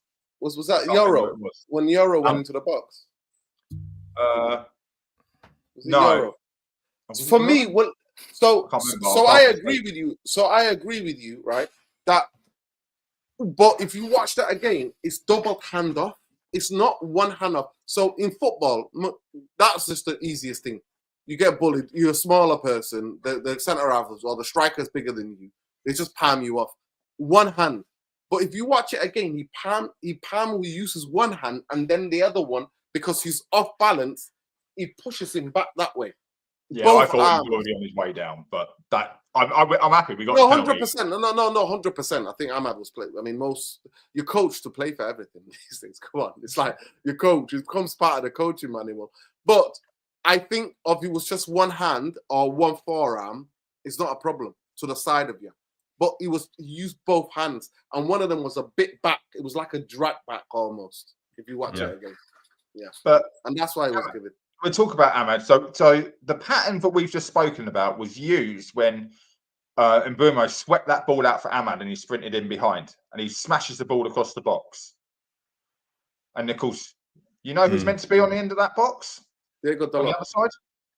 Diego Dalot. And that's you've just reminded me, that's when they cut and he was still at left back position. He never even went. Whereas in the last 2 games, Dorgu's got to tap in because he would have been there. And that means that they're not. We all know they've been trying and practicing in training because it wouldn't have worked in the other 2 matches. So either I'm not able, I'm not switched on, or I haven't got a clue. It's one of the 3. Yeah, it comes down to that. But at the same time, we're talking about leaders on the pitch. Who's screaming at Dallo? Oi, you should have gone. You should go. Get on your bike. You can see he's going. Dallo, go. That's talking on the pitch, and that comes from the back. But I can't believe Luke Shaw wasn't doing that. It's whether or not he wants to listen. So, and the amount of times that Bruno swept the ball out to the left in the first half and there was no one there. Like you said, he's great at hitting that space, isn't he? One thing we know with Bruno, he can hit a blind space. Like you say, he's always checking his shoulders, so he knows he can just sweep it into that space. Oh no, wait, why's no one made the run? We trained that. So patterns weren't there yesterday, and that's I think we can write that game off. But if we look at the other 2 games, there was a lot to take from it. But we've just got to wait and see. What do you think about the Fiorentina game coming up? Do you think that's a 90 minutes for the starting 11? It will really depend on where they are as well. But it's called the Snapdragon Trophy, Mark. Let me just inform you. Oh, is that what he was talking about? I didn't know that. That's what it is. I think that's what it is, a Snapdragon Trophy. That's what Barada was talking about in that interview, then. Yeah, I think that's what he was talking about. I'll apologize to him if he wasn't, but that's what I think he was talking about. It depends on, because Italian teams in it, their league starts a bit later, doesn't it? So it depends on where they are. So I don't know what we learned. And actually, one of the best things about this was that most Premier League teams all come back similar times. So that's why I think this idea is a good idea to play against Premier League teams, especially the teams that we've been around. It's going to be very interesting. In the times where we used to play Spanish teams, remember years and years we used to play Valencia, we would always be a lot fitter than them because they would always start a week later, didn't they? So it depends where we are in terms of our... French. Yeah, I mean, I don't know why they don't just call it David De Gea's, postponed testimonial. Why don't they just call it that? It's crazy. But yeah, it's going to be very interesting. I would play the team who's going to play against Arsenal. Yeah, but for how long? That's what I'm trying to say. So 70 minutes. He went 45 in the first, didn't he? 60 in the second. So Leeds was 45 minutes for as many first-team players as he could get out. And then he'd done the second, like what we called the second 11. It was quite well mixed. Then the first game of the tour was 60. Then we went to about 70, 75. I think it was about 70, wasn't it? Because Williams, sorry, not Wheatley. How can you have 2 strikers that look similar and they all pretty much have the same surname from the youth team? He came on, he scored after 1 minute, and that was 71st minute. So they came on then, and then yesterday, I thought would have been the push. Last game, you're pushing them towards 80 minutes, and he rotated. It was 60-something minutes, yeah. Well, 50 minutes were it was first half when, Mbuemo came off. And then it was 60-something minutes, if I'm not... maybe 80 minutes. Sorry, it might have been 80 minutes, actually. So that's what I'm saying. Do you think he goes for as many first-team starters as like the starting 11, and then 75, 80 minutes doesn't make any subs unless he has to, unless someone are looking tired? Because it is the last match before they start the season. It is the big opener of 25-26 season at Old Trafford. It is that friendly, the only friendly on English soil for the first team play. Is it a PR stunt, or is it get as many names out there to try and sell as many different shirts as possible? Snapdragon Trophy. PR machine. Well, they're going to be sending processors around the side of the pitch or whatever it is for Snapdragon. It is computer processors, isn't it? Snapdragon? I'm sure it is. Jarvis and Mac, I don't know if I've told you, but apparently Manchester United, for the away games in the Premier League, they're trying to put the games on and charge fans £25 to watch at Old Trafford. Did you hear that story? Yeah, I heard the story. I heard Heard something a about story. that, but I thought that was going to be when they built the new ground. They were going to obviously put a massive TV in there so they could watch it. But because we have no screens to watch it at Old Trafford. Well, it's not. Well, it was it food or food and drinks? £25 for everybody who came. Was something you have to pay an entrance and then you get food and drinks and watch the game. Well, as long as it There ain't the are chicken. something. Old Yeah, Trafford. Crazy. yeah. We even got our food ratings back, yeah, for the start of the season. We're the only Premier League club I've ever known to have a bloody bad rating twice in 2 years. Yeah. I see a lot of people talking in the chat. None of them are happy about Dallo. So I want to get your 2 pence on. He's going to on play, by the Dallo. way. Dallo will start games. He will play. He is part of the leadership team. He's got the number 2. Amarim, it's Obrigado tax. We literally, Said named it. It's called Obrigado tax. It is him and Bruno will start and play most games while they're fit. What do you think we are got. back to playing favorites as we have been Every talking man, about every coach. on the Mourinho, Two on the Portuguese Ole, players. on the Ten Hag, all about criticizing the manager for playing favorites. And are we back to that? When it comes to Amarim? We are. Okay, I got a question for the chat. So everyone stop typing in the chat for now. So I just want to see its pause. Dallo, what would you give his rating for last season out of 10? I just want to see a number, 5, 6, 7, whatever it was. See what the chat says. Because I can't see why we would play him. I for the last 3 years, I wouldn't rate him a 5 out of any higher than a 5. I sold him, keep Wan-Bissaka. That's all I said. Seen Wan-Bissaka play for West Ham? Player of the season. The guy was coachable. He may have been quite erratic, but he was coachable. I think he would really suit our system now massively. But we didn't know that. But look at these numbers coming in. So before we go in on Dallo, at least we can see that generally it's not just us. They're seeing what we're seeing.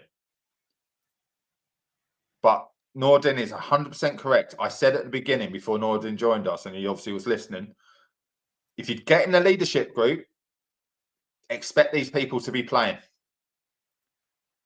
Does that mean Heaton starts the match? Because Heaton's in the leadership group, and I rate him a better goalkeeper than the other 2. I've said that. He's our best goalkeeper. Agree. I said it today. Yeah. By absolute mile. You don't give someone a number 2 shirt, come to a single-digit club, the Gary Neville shirt, you do not give him that shirt and then put him on the bench. Unless that was renegotiate, you give me the number 2 and I'll sit on the bench for the season. We can only hope. Okay? Bruno will play. I'm saying it's the Portuguese thing. Yeah, it's clear. But Alex Ferguson said one thing. The most important player is the available player. Dallo doesn't get injured. Yeah. One thing about him, one thing I will respect him for, he was getting lots of injuries when he was younger. And when he joined Manchester United, if you remember, he was getting a bit of injuries and he went that season on loan to Milan. But I think he went to China. He went to China to look into more Chinese medicine. And ever since he's been... But what I saw last season was that somebody who was so fatigued, and I think, was it last season or season before, I think, he played in the Euros, played in the Olympics for Portugal, then started the season with Manchester United. And he's somebody who was incredibly fatigued. He is somebody, on his day when he's got energy and he knows what he's doing, he can be a decent player. He improved us actually one-on-one defenders to certain he's parts. quite clever. I think he's quite a smart player. Yeah, 100%. But I think his intelligence is different to his ability. Yeah, he's a FIFA player. He could do it on the controller, but he can't do it with his own feet. This is what I think, and I think in terms of him playing as a wing back, I'd rather have him as the third centre half, either on the left, because he's actually, when he can be bothered, he can chase back. But the level of like you said it, man. He is a FIFA player, and what can you do with FIFA players? You can pause them. He pauses during critical moments in the football game. He pauses. Yeah, he can't make a decision. He's like, do I stay or do I go? And no, mate, too late. So I just want to tell you. I just want to tell you. Do you remember that shot that Fiorentina parried? Yeah. Yesterday. Where did the ball go to? The ball went into the danger area. And who was? On what side did it go to? It went to the lot, but the other player beat the lot to the. He freezes. It's like you pausing. Like if you've got the console, you pause it. He pauses. He just plants it like that. Yeah. Like no urgency to. You should be running in, swipe it away, whether the keeper saves it. Now, I just want to say, Bayern parried that. If you watch it, we were talking about the pitch. It takes some weird kind of skip off the pitch, and I think he had no choice but to parry it. And when you parry late, he was almost past it. So he would have to literally curl his body and push his whole body to push it away to a corner. So all he could do is block it and hope. Maybe he could have swiped it. You never know. But it bounced just up and it was right in the bottom corner. It was actually a really good free kick. Garner again. But we were too slow to react. Whenever that ball gets kicked, you run in towards your own goal as if it's a penalty. You run in and you clear it. That's like standing there going, I'm going to watch the keeper save this penalty and not run in. You got to run back towards your own goal. Exactly the same thing on the cross. Obviously, Ugarte losing the ball, but on the cross, it's a win back not to go in to shut down the person crossing the ball. I think we should cover that, Jarvis. Did you both hear the halftime interview? Yeah. I think it's been misconstrued what he was saying. He wasn't digging. I've Talk Sport. I heard it on some other stuff. He wasn't digging out Ugarte for carrying the ball out. What he was saying is, if Ugarte's dribbling the ball out and he's looking for an out ball and he gets tackled, if we'd sprinted up, he'd been offside. Right, yeah. But we were walking out of defence while he's got the ball. And guess who kept him on side? Bruno. And they even said, why the hell was he doing there? What was he doing there? Why was he there? That was either Lenny Euro or Ahmad. Ahmad, yeah. I suppose it would have been Ahmad. I was just trying to think where it was in the game. Yeah, it would have been Ahmad's position. And Bruno, why is he back behind everyone as the 10? He was the out ball. He would have been one of the two out balls. He should have been the first out the box. But then when we don't know how they set up corners, so that's another thing. It was a free kick, so we don't know how they set up in a free kick. So he just ended up. You know what I mean? He might have been at the end. Yeah, he might have been at the end of the wall. But what did you think about that? This halftime interview thing, because they're looking at bringing that in. I can't wait because there was going to be some dodgy things said, and I think it'll be scrapped halfway through the season. But I like the idea of that's just happened. I got what he said, but I think the average fan misconstrues that and thinks he's digging out a player. What do you think about a halftime interview with a manager? I don't listen to talk shite anymore, but I did see things on Twitter about it, like Amarim digging out a player. I think it's Martin O'Neill. I did see a tweet about that. Yeah, I listened to earlier, and they have to play it and listen to what he actually physically said. And they did play it to him. They read it to him, and you know how different that can be. Yeah. That's like someone saying something in a voice note or writing it down in a text. It reads differently. But talk shite does rage beige, isn't it? So that's what it does. Is rage. It does rage. They do, but I don't believe that of Martin O'Neill. Figure, yeah. I don't believe. No, Martin O'Neill's got integrity. He's got integrity in him, Martin O'Neill. He's an actually. I met him a couple of times. He's really nice, Martin O'Neill. Yeah. But just to say that, it's like that's not what he's saying. He's saying if someone's dribbling the ball out, why are we not sprinting out? Because we've all played football. What do you do when the keeper shouts away, punches the ball away, or whatever happens, it's headed away? Do you walk out or do you sprint out to the edge of the 18-yard box, give them no space to get that ball back in, leave everyone offside? The Sam Allardyce, the big Sam Allardyce thing. Do you remember that? Yeah. That was his big thing. The tangibles. Yeah. At what age do you start doing that? I did that. Well, we would have done it younger. 9, Yeah, 9, 10. yeah. You Well, start now I did it. You know drilling. what? Your Yeah, side yeah, doesn't come into a 13 now, but Yeah. it's We did it around 13, 12, where we were like, get out. One of us was like, get out. Everybody get out. Please. when I was younger, I Out of started as a there. goalkeeper, and I was lucky. I grew up watching Peter Schmeichel, so they got it, mate. If I wanted them out, that's what I thought you had to do as a goalkeeper. Get out! And just shouting at everyone. If someone spoke, I told you to. Yeah. I like goalkeepers like that who were communicative. The Under worst 12s. thing for me was goalkeepers who were quiet. Oh my God. Guys, I really underrate that amount of how talking in football is so, at every level, it's so important. Communicating on a football pitch. Sorry, Jarvis. no, you are 100% right. And you know, when you played the game yourself, and you know the difference between the different levels. You know, you have Sunday League, and you have 6th, 5th, 4th, 3rd level. You know, and what actually gets better the higher you get up is the way they communicate. They communicate so well, and everybody helps each other all the time, telling them what to do, how to do it, because the games goes quicker. You can't absorb it all yourself. You need the help of your teammates, and the best communicators are the best players. That's just the way it is. And you know, I feel that's been one of our biggest problems as Man United, as a club. We don't have good communicators. Our goalkeepers, we have been stuck with David De Gea. Is not a good communicator. Now we have Onana. We haven't had a good communicator as a goalkeeper since Van der Sar, maybe, or at least Schmeichel. And when you look at old Fergie teams, Bruce Pallister, Dennis Irwin, Paul Parker, Paul Ince, Roy Keane, all of them fantastic communicators. Mark Hughes, shouting all the time. Now, nothing. They keep still. Only time I see a good communicator on the pitch is when Leacher is on the pitch. He communicates well with the guys, and he gets them involved. I think Cunha and Mbuemo will be good communicators.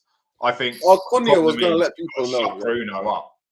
That's the problem. You've got to shut Bruno up with his whinging, because he says it's about him getting in the game, doesn't he? You hear him say, it's my way of controlling things. But it doesn't work in this day and age. My brother is adamant it's something you can't teach people.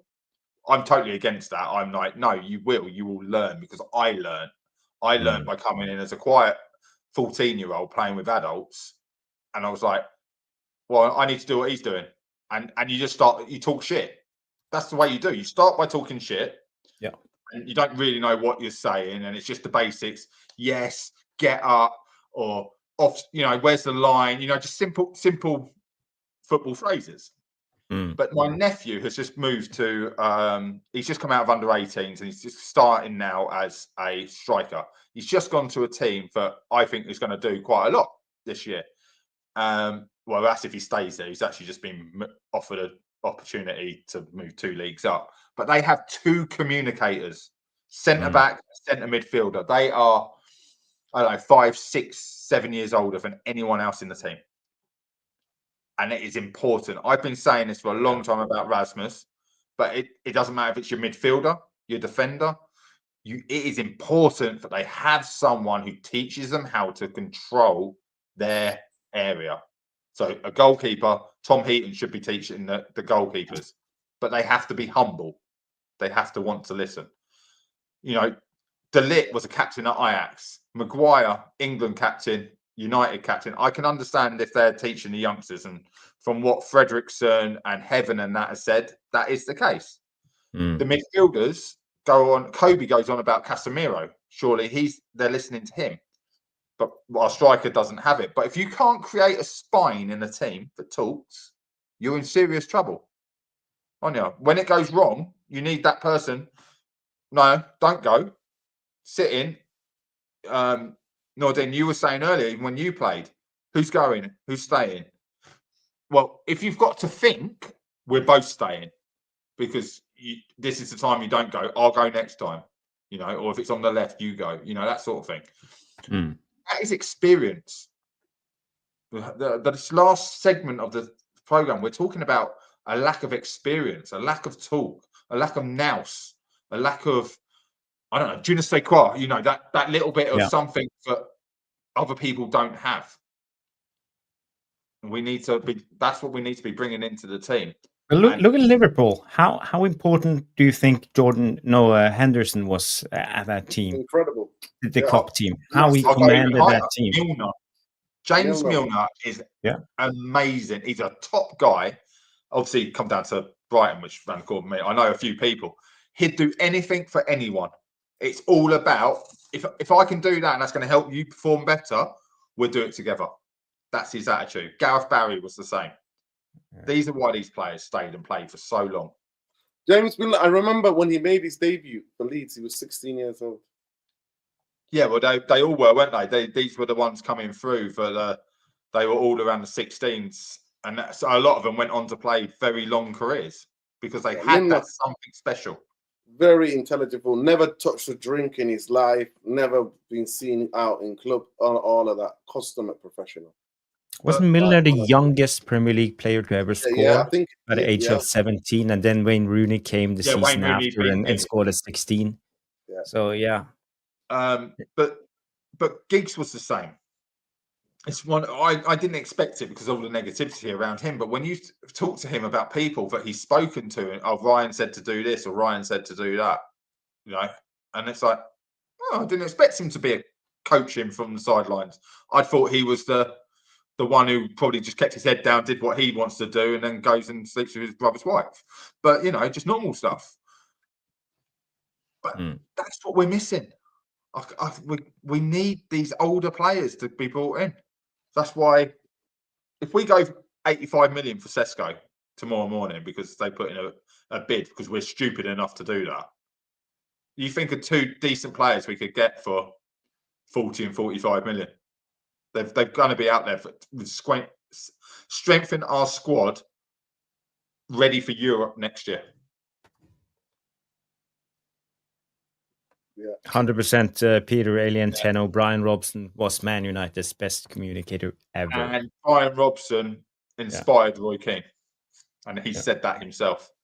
You know, and you think who Roy Keane came through, Clough, and then wanted, and his idol was Brian Robson, like looking up to him. And he was a Tottenham fan, for God's sake, and he still looked up to Brian Robson.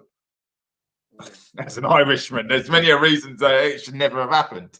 And guys, if you haven't seen Brian Robson, you have to go back and to describe him one word: fearless.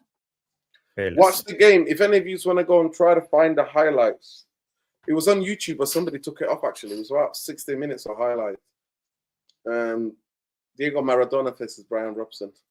Well, isn't he one of the names that's now not allowed to be printed on the back of the Man United shirts this year?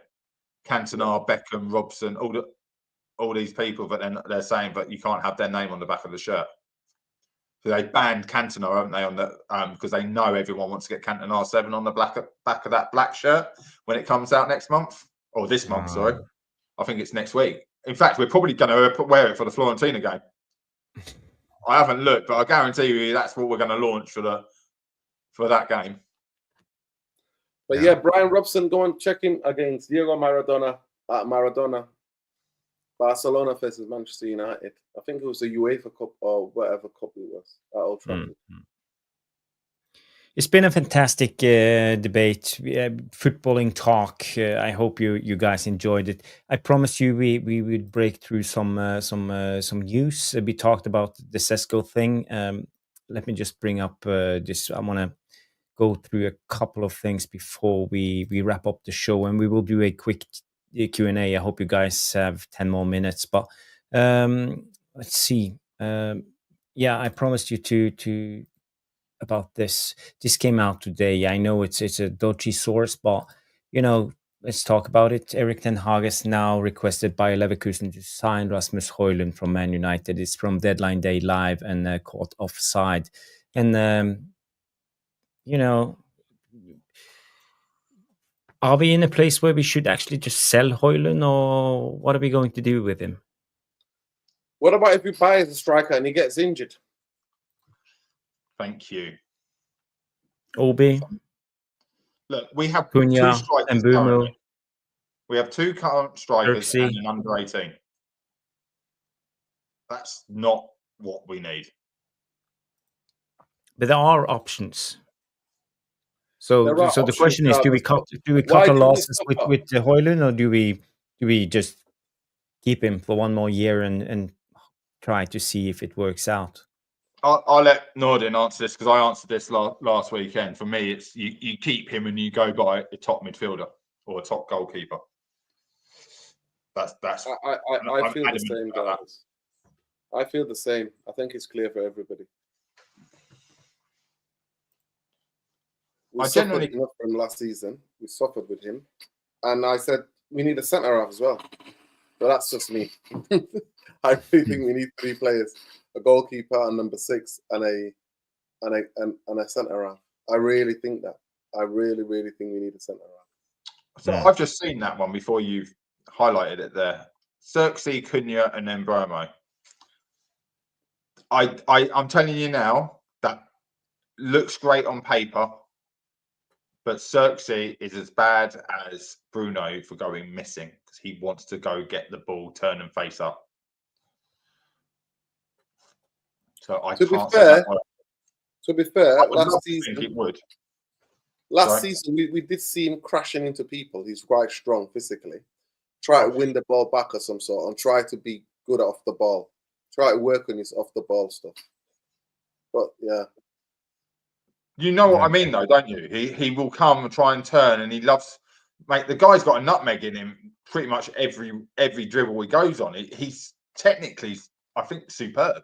Well, I'm not surprised of a Dutch player, but yeah, I'm sorry, if you're going to play someone up front, you need an out and out. I'm standing on the penalty spot. I don't care if I'm offside. I'm making my run. That's what we need. Yeah. Darwin Núñez is shit, and Liverpool stuck by him until they found the striker. They're gone for now. And if they get Isak, everyone's playing for second place. I'm telling you that now. With Isak and Salah up front, that's just enough. Yeah. I really rate Darwin Núñez. I really think the biggest problem is that he just needs to learn to breathe before he shoots. I really think that the amount of the amount of times he gets in positions and his attributes, actually, to be that tall, to be that quick, to have that really perfect timing, actually arriving. But he would score goal after goal after goal if he just split second of just bang. Like you can you know that it's like golf, the potting. It's like penalties or free kicks. Just exhale before you do it. Take that second and just You see Ronaldo do it, and it's overemphasized on his free kick, on his routine. He does it, and then he takes it. Yeah. That is just a second composure. We all do. You're a coach. You're a coach. There's certain things that certain people don't believe. I really think that you can coach finishing. I look at Wayne Rooney. I look at Cristiano Ronaldo. You see that interview with the Dutch coach. I forgot his name. United Dutch coach. Rennie Molstein. Well, honestly, explaining to Rooney and Ronaldo. So where are you going to score? Where are you going to be? How many do you want to get with your left foot? How many are you going to get with your right foot? Like, that's developmental detail coaching. I think it's how much the player wants it. I really think Núñez, there's a player in there, but it's just for him to calm down and finish. Like, bang, bang. Because those things, you could really coach that aspect of it. Like potting. You can use so many techniques. There's a sports psychology technique called positive mental imagery. I don't know if you ever heard of that. So you have to actually learn this technique yourself. And what you can do, people who get so good at it, they got the best of it. It's an American it's a technique that comes from American sports, and potting, specifically potting and golfing. That's where it comes from. A lot of the research. Loughborough University did it with David Beckham before he takes a free kick. So what they did was you learn the technique. You have to be dedicated to learn the technique.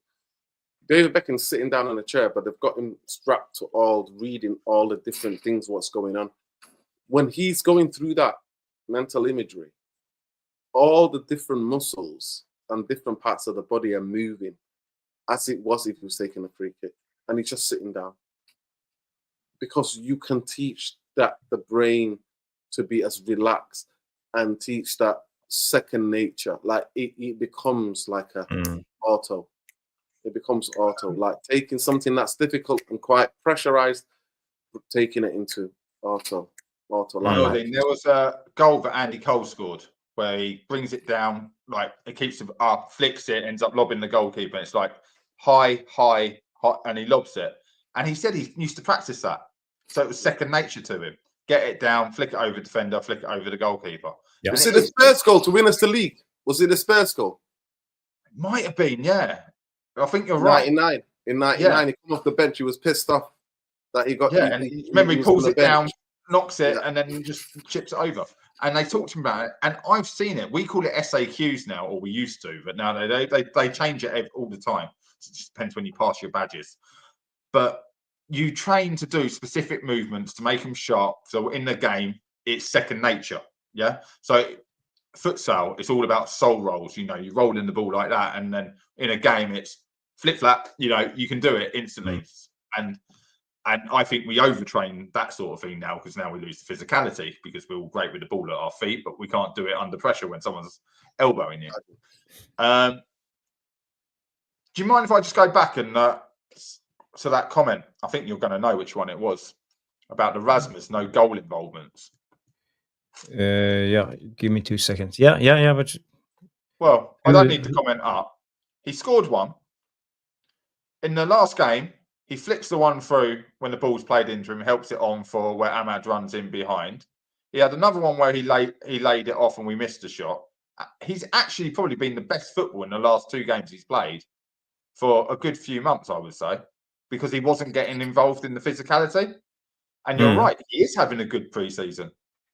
And he was showing signs of listening and getting better. But is that best because we're going to sell him?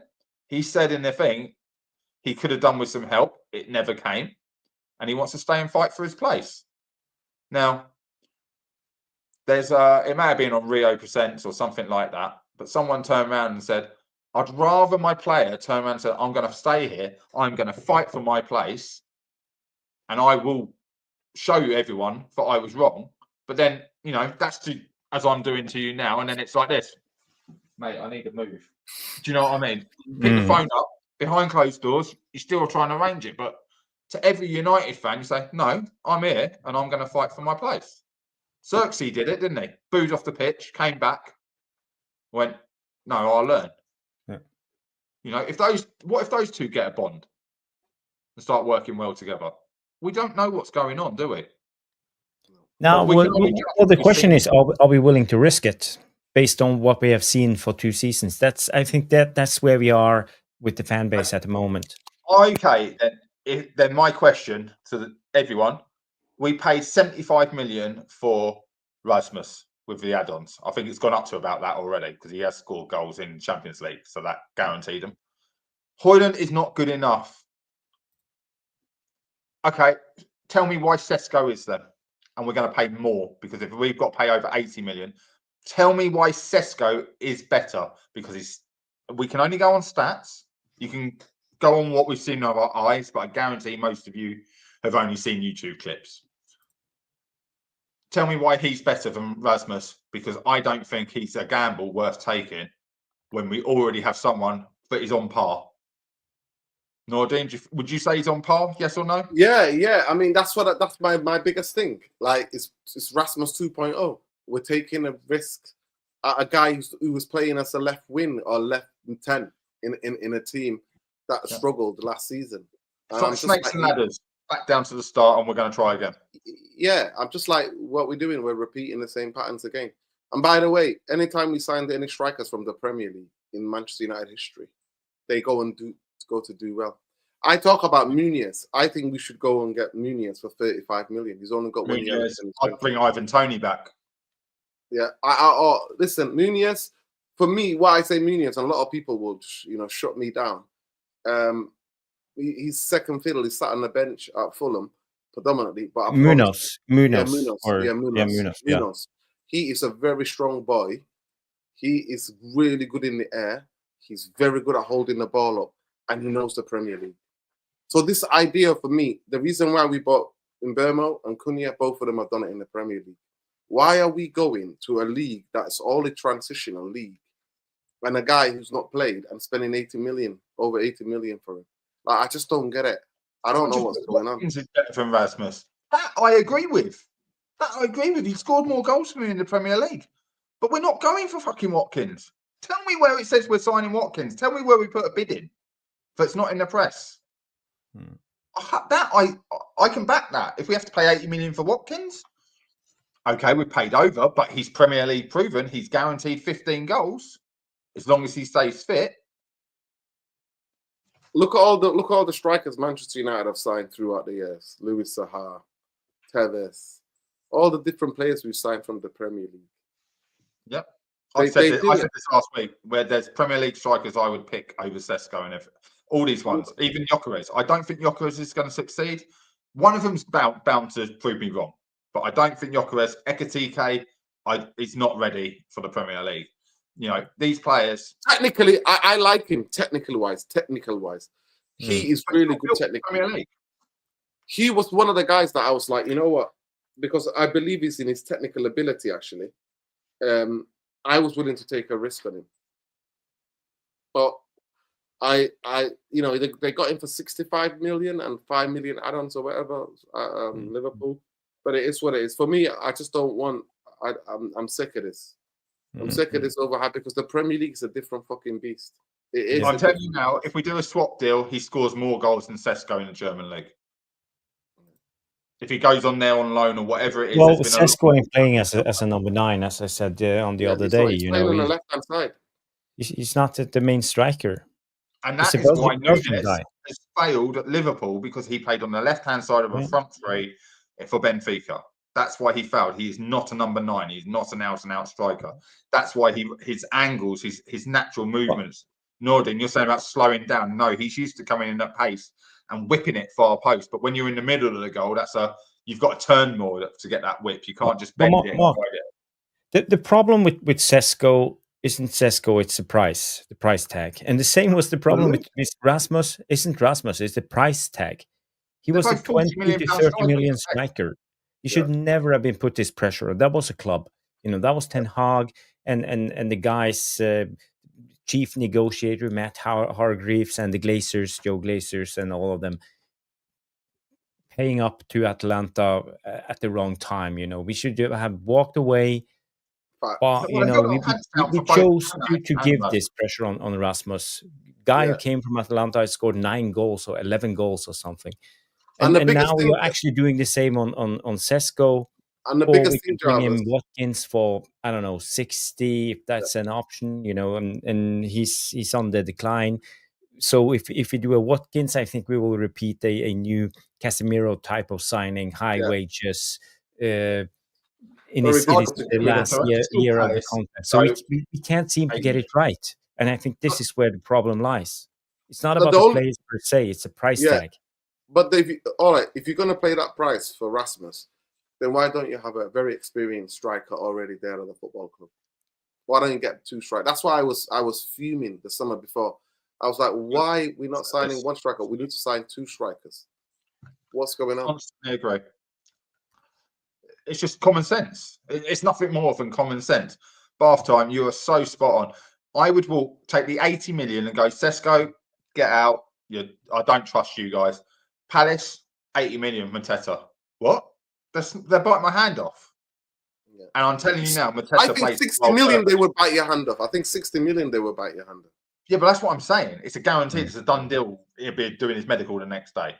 Because if you're going to risk 80 million, 75 million, whatever for Sesko, unproven, I'm signing Mateta. I said it. We said it. And people laugh at me. Remember, Jarvis, last season people were like, what are you talking about? You don't know football. You're rating him. I'm like, he's very effective at what he does. He's a throwback. He's a battering ram. That's what he is. He's a throwback, and modern centre-halves cannot deal with somebody like him because they don't come up against people like him very often. Yeah. Marcus Thuram, I like him. He's a good option, but he's not from the Premier League, and I know you guys And want the he's more Premier of a League front season three start. wide player. He's a more wide player. Yeah, he's not an out-and-out central guy. But what would you say? Like, if I was to say to Amarim, right, you've got the players, you've got your principles, but play 4 at the back, play 2 holding midfielders, play 3 number 10s, and just you can pick any striker you bloody want. You've got all the players to play that. I think we're better because when you play 4-2-3-1, you can play with wing backs. You don't need to invert because you've got 2 holding. They can still get forward and they slot back in. So when you're going higher up the pitch, if we've got 3 amazing 10s and we're only going to be able to play 2 of them, we have great backups in Mason Mount and Ahmad in 10. Yeah. But what we don't have is strikers. So cool as a curve. We need to sell. Well, I'd cash in. I'm sorry, I don't want to. I'll be cashing in on Ahmad and Mainu. I don't want to sell these players. But if we've got to bring in top players into a starting 11, we can't afford to have such good backups in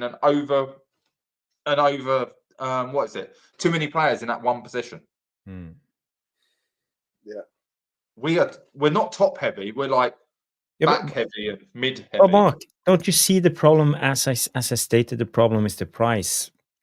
We can't get a top striker because that will be 120 million. We will pay Isak price money, and for us to get a backup striker, it's 60 to 70 millions. That's the price level.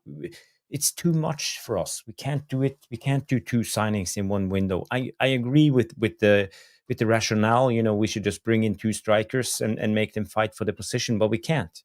We are not in that place. But Jarvis, or we have to bring in someone unknown from the South American League, or I don't know.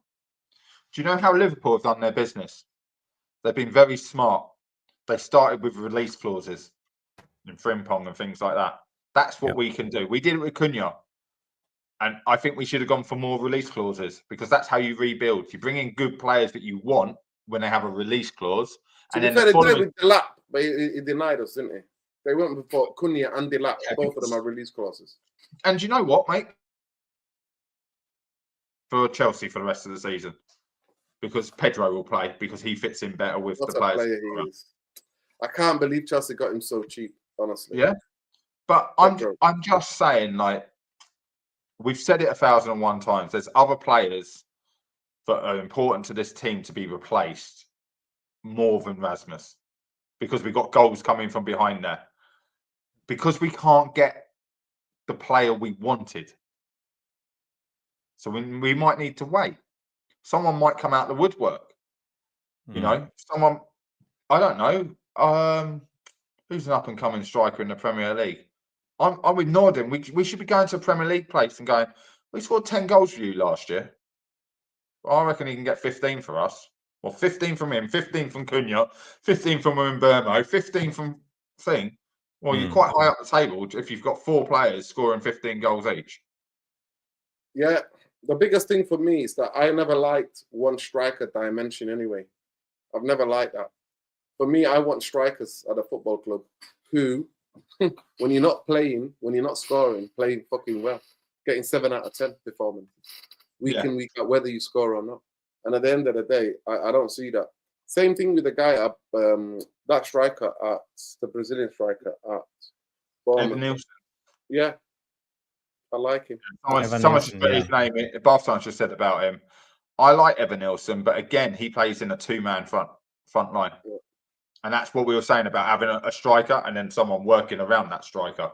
Have you watched Muniz at Fulham? Have you seen him? Yeah, I like him. He's got that aggression in him as well, which I've spoken about before. You need that little bit of aggression, which Cunha's going to have. I think Cunha's going to walk the tightrope under the pressure at Man United of red cards. And then he'll come on X to argue with the fans. Yeah, watch the space. Do it as long as you're playing well. Yeah, as long as you're playing well, argue with the fans. But when you're playing shit and you're liking tweets, like doing a Garnacho, liking a Chelsea tweet, you get now from Romano. You know, Nunez is going to Leeds. Oh no. Why would Leeds sign another striker? They have that Dutch guy on as the main striker. They need a backup. He's doing really well. They need a backup. He's actually a guy I would look at. I'm really going to look forward to watching that. Even though, they hate us, but we're right, rivalry, whatever. Leeds, we're not being rival for how many 30 odd years, whatever it is. They got to stay in the same league. Yeah, well, we did sign Cantona, didn't we? Yeah, but for me, Nunez would be Nunez would be perfect. Isaac is worth 120 million in the current climate. You want to check his stats, Trevor. He's worth that because the strikers are shit. He's didn't he have like the best conversion rate in the world or something at the end of last season, like goals to games or something like that. He's right up there.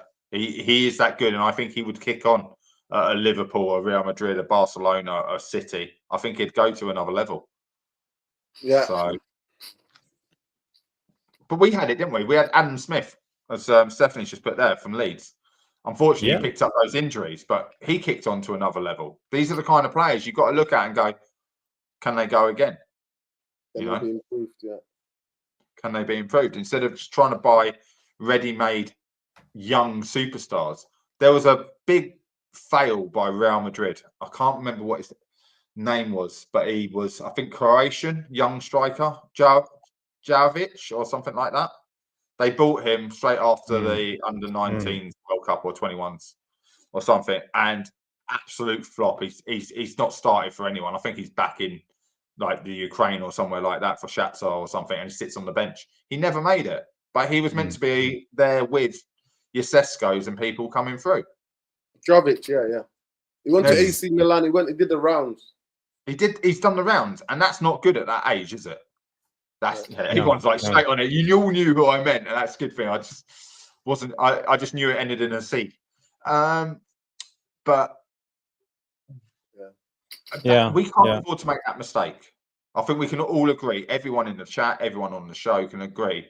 We cannot. Whoever we buy is a replacement for Rasmus. If it's Rasmus you want out, or if you just want him to learn off of someone, it has to work. It has to be from the Premier League. It has to be from the Premier League for me. I'm sick of this. It could be from Timbuktu, but he has to work. He has to get 15 to 20 goals. Yeah. Otherwise, we fail again because we're going to pay big money for whoever. Where's the Chicharritos of the modern day? We saw the last season. I think it was Mick and I who was looking at. Was it the Santos striker, the guy who plays in Saudi now? He did well in the World Cup. What's his name? I know who you mean. He was the guy we should have went for. I think it was 50 million euros. Yeah. And he went to I don't know, Benfica or Porto or something, and then they sold him to Saudi for a shitload of money. So problem is he would have been 80 million euros for us. Well, not from Santos. They had to, because Santos were in trouble. They needed money. That's I'm just saying, whoever we go for, yes, Marcus Leonardo. That's his name. Yeah. But yeah, whoever we buy, he has to work, and that kind of pressure is the kind of pressure for only an experienced striker can handle. To come into Manchester United, it's got to. It can't be their swan song. It has to be. I've got 5-6 years where I'm going to make a name for myself at this club. That's what we need to buy. We can't be buying 22, 23-year-olds. We can loan them in. Maybe we can do something there, give them a chance. But just certain names just make you lose your strength. But we do. We have to buy someone in, and I would literally be looking at every Premier League team, going, "What about him? What about him?" Danny B actually mentioned Arukadare, the guy from I think he plays in Belgium. We scouted him a month ago. I think he looks decent. 20 goals in the Belgium league. I think he could be a good second option striker to bring in, but apparently we're not doing it. I just want to bring up the Sesko thing again. We have it here for the late arrivals. The awesome breaking news from David Ornstein himself, the number 1 tier 1 journalist in the world, comes in and say Newcastle make an improved bid to RB Leipzig, 80 million at least. But to break it down, I saw a lot of people are not unsure about the price. So Newcastle have upped the bid to Leipzig for Benjamin Sesko. That much we know. But the latest offer is the same. It's 80 million euros. It's a 70 million pounds fee, but it's all upfront. And Pettigol from Bundesliga comes in. Sky Bundesliga Germany comes in and say offer comes with additional 10 million euros add-ons, taking the deal to a potential 90 million euros. So they can this is the price we are talking about. You know what that a lot of money. It's Champions League football. When Newcastle are borderline European football, we still got to get back in there. And without this striker on paper, we don't make Champions League football. We'll be struggling to make Europa League. We're more likely to get back in the Conference League this season. You know, let's be real. Yeah, we've got to come from 15th. We've got to get to 8th, 9th at a push. If we keep, I personally think if we got a good number 6, a good centre half, a quick centre half, and a good goalkeeper, we can put a challenge in for 5th. Well, we've all got coaching badges, right?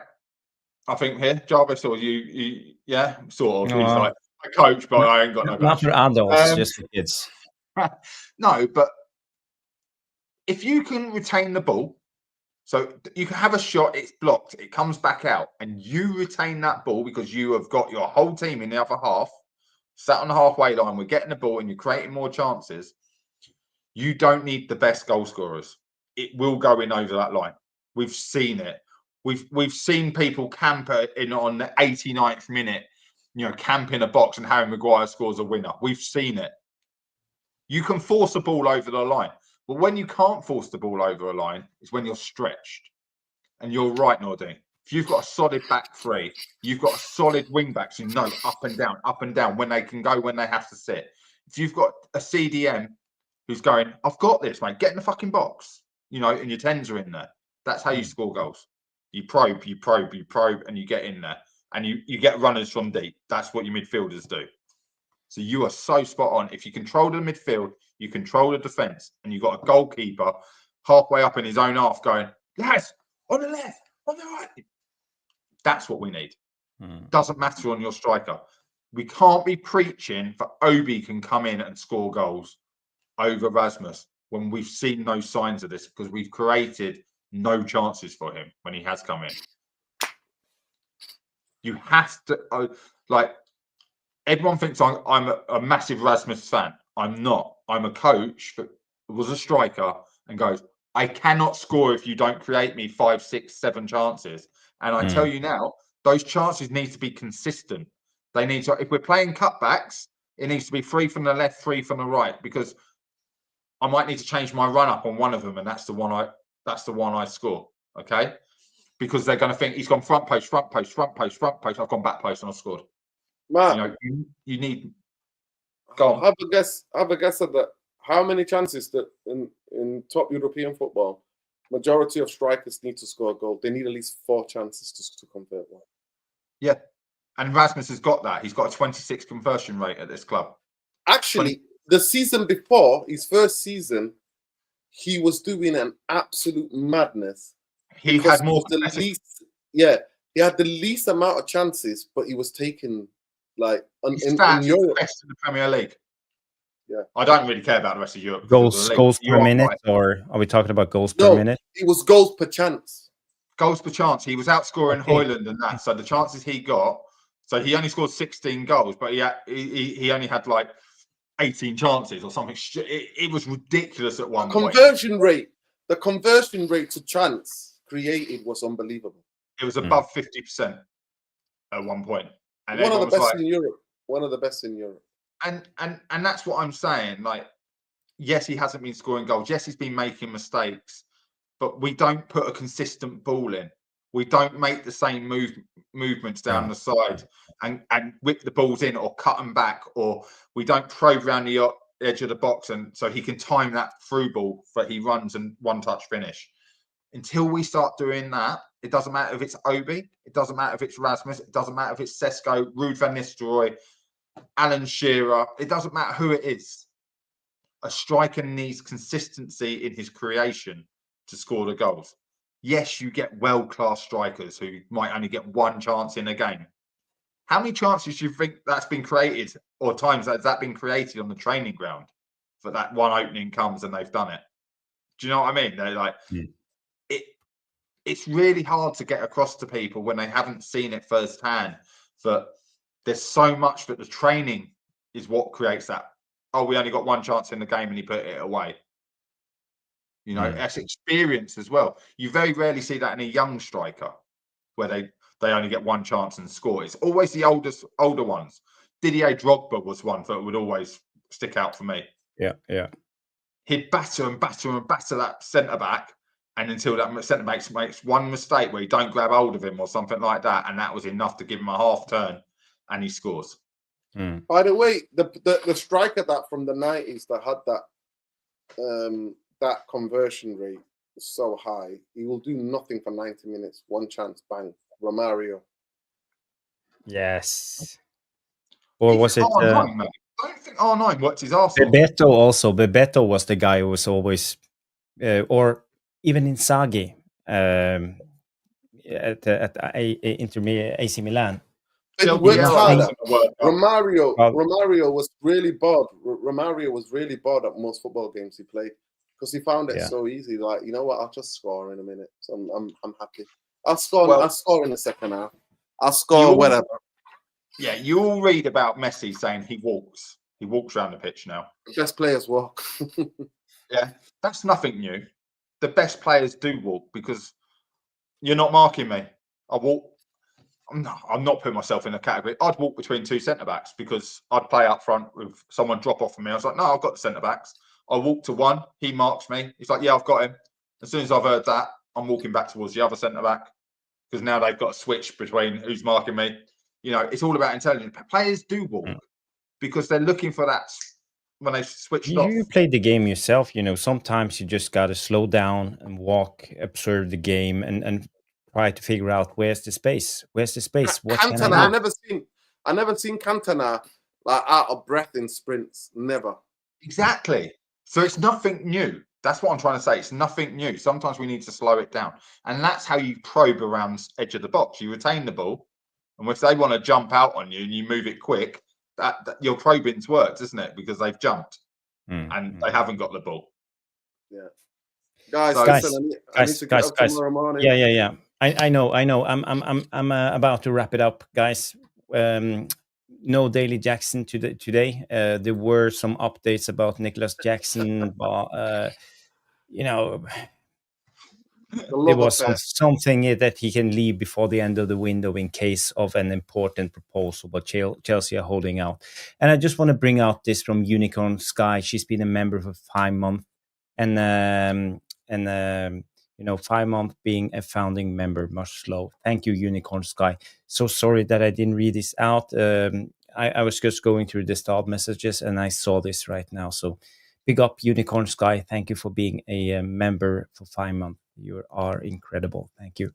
And some quick questions before we wrap up. There were so many great questions today. I know we are supposed to do the Q&A, but we can't do it. We are 2 hours, 30 minutes in, but I want to do some quick 3 questions for you guys. So let's do it before we wrap it up. Sorry, Noradin, just keeping you on the show. So I got a massage, so I'm just a bit like, sleepy. Yes. Okay, so this one. It's from Nathan Lee Lewis. Thank you, Nathan. It says, who's our next captain? I think it's a brilliant question. I don't see it yet. I really don't see it yet. I see one player who might have the potential in Cunha. If lead by example, yeah. If he leads by example. But Cunha and Mbuemo maybe because that's why they're being brought in. But I agree with Norden. I don't see a captain in our squad before those players come in. I see Martinez. I see Martinez Leacher, but can he stay fit? Can he stay fit consistently? Or the Ligt, isn't he a leader? So we have one of them. Yeah. Okay. Thank you, Nathan. We have the next question. I think this is a good one from Joe Buckley. We know that Amarim will pick Bruno. So who is suited as best partner as a CDM for Bruno? Collier. Rodri. Well, he didn't state Man United player, so no. If it's a Man United player, a young Casemiro, I Collier. Yeah, it's got to be someone with youth, strength, and everything. Collier probably would work. He's such a hard worker. He's a good defender as well. But I think he's out. I think he goes on loan next week. So. Because he's the only one that can scan and cover the distances that Bruno leaves. Mm. He's the fittest one who can physically get around. Yeah. Okay, so the last question of the evening, I think this is a good one too. It's addressed to me, but I want to give this question to you guys. Do you think Man United are good enough to pass out from the back? Genuine question. Not with the midfield that we have now. I don't even think it's that. I don't. At the moment, the first pass is the most important pass, right? So that's the goalkeeper. Mm. Do you trust the goalkeeper to make the right first pass? No. And that's all I'll say. So, no, I do. I think we can pass it around at the back? Yeah. But why do we play so many long balls if we're good enough to pass out from the back? That's my. And I think as a coach, that's easier to drill. Because De Zerbi did it at Brighton. Why can't United defenders can't do it? It takes balls. That's what it takes. Can I stand on the ball in this position and wait for someone to close me down, and then I get the timing right? But the timing needs to be wait, pass. Now, De Zerbi did do it at Brighton, but when Aston Villa smashed them 5-1, they knew when to jump. They'd worked it out. And they knew when to jump, and they got 5 goals out of it. Watkins got a hat-trick. Another reason to bring him in. They figure out the studs on the ball and all of this. Yeah. Well, it basically just means everyone has to press at an angle, so you can go left or right. One thing I noticed last night, Mbuemo, he's got that down to a T. That little, faking that he's going to go right, and he's still marking the defenders directly behind him while closing down the keeper in stages. So is Cunha, by the way. Cunha is very good at pressing. Yeah, very good. And so was Rasmus. Bruno, he was the one charging straight at the goalkeeper. Like he's going to put him. You know what it reminds me, Bruno? Forrest Gump. I swear to God. He presses like he's Forrest Gump. Run, Forrest, run! Well, it takes on too much responsibility. It's been a great show. We are 2 hours 32 minutes into the show. We got to end it now. It's been brilliant, guys. Everybody, thank you for all the questions. We have End the Madness, Hawk 2. We have Boxing Straight Talk, Railway, Alien Tenno, Catherine, Non Nonsense, McDay, TK, Day 147. All of you guys sticking with us into the bitter end. And is it just me, 43? Thank you guys for tuning in. It's been a great show. Appreciate the panels too. Couldn't be here with us today. He's been traveling today back from Hungary. He's been to the F1. And I was so lucky that Noradin jumped on and Mark was here with me. So it's been a great show. It was a good footballing discussion, footballing talk. It wasn't quite of a debate, I would say. We agreed on most things, but it was a good footballing talk, and I hope you guys enjoyed it. We will be back, I think next show will be Thursday, and hopefully Stu Woolley will be back in his usual seat. Guys, you want to shout out your channels before we wrap it up? Yeah, you can catch me on the Balls Out podcast tomorrow night. I believe we're going live at 9. Find us on YouTube, X as well. as it is displayed under my name. Be going over probably pretty much the same sort of things as tonight, and if there's any more breaking news on Sesko, yeah, Nordine. Yeah, United Real Therapy. You like it raw, you like it real, then come to this. It's not for the faint-hearted. You tell it as it is. It's not for everybody. Well, it's a great channel. I try to be on as often as I can. And Mark's channel, Balls Out Podcast, great channel. If you like the content, if you like what Mark is talking about, go check it out. It's a great channel. They need more viewers and people tuning in for proper football talk. It's not about clickbait nonsense. It's about proper football talk with high level of knowledge. So guys, go check it out. Balls Out Podcast. So thank you everybody for tuning in. It's been a great show. We will be back Thursday night, 9 p.m. Stu and I, and we will see you then. And guys, remember to smash the like and subscribe if you haven't, and leave a comment in the non-live section after the show. So see you on the next one. Have a good night. Bye-bye. Take care.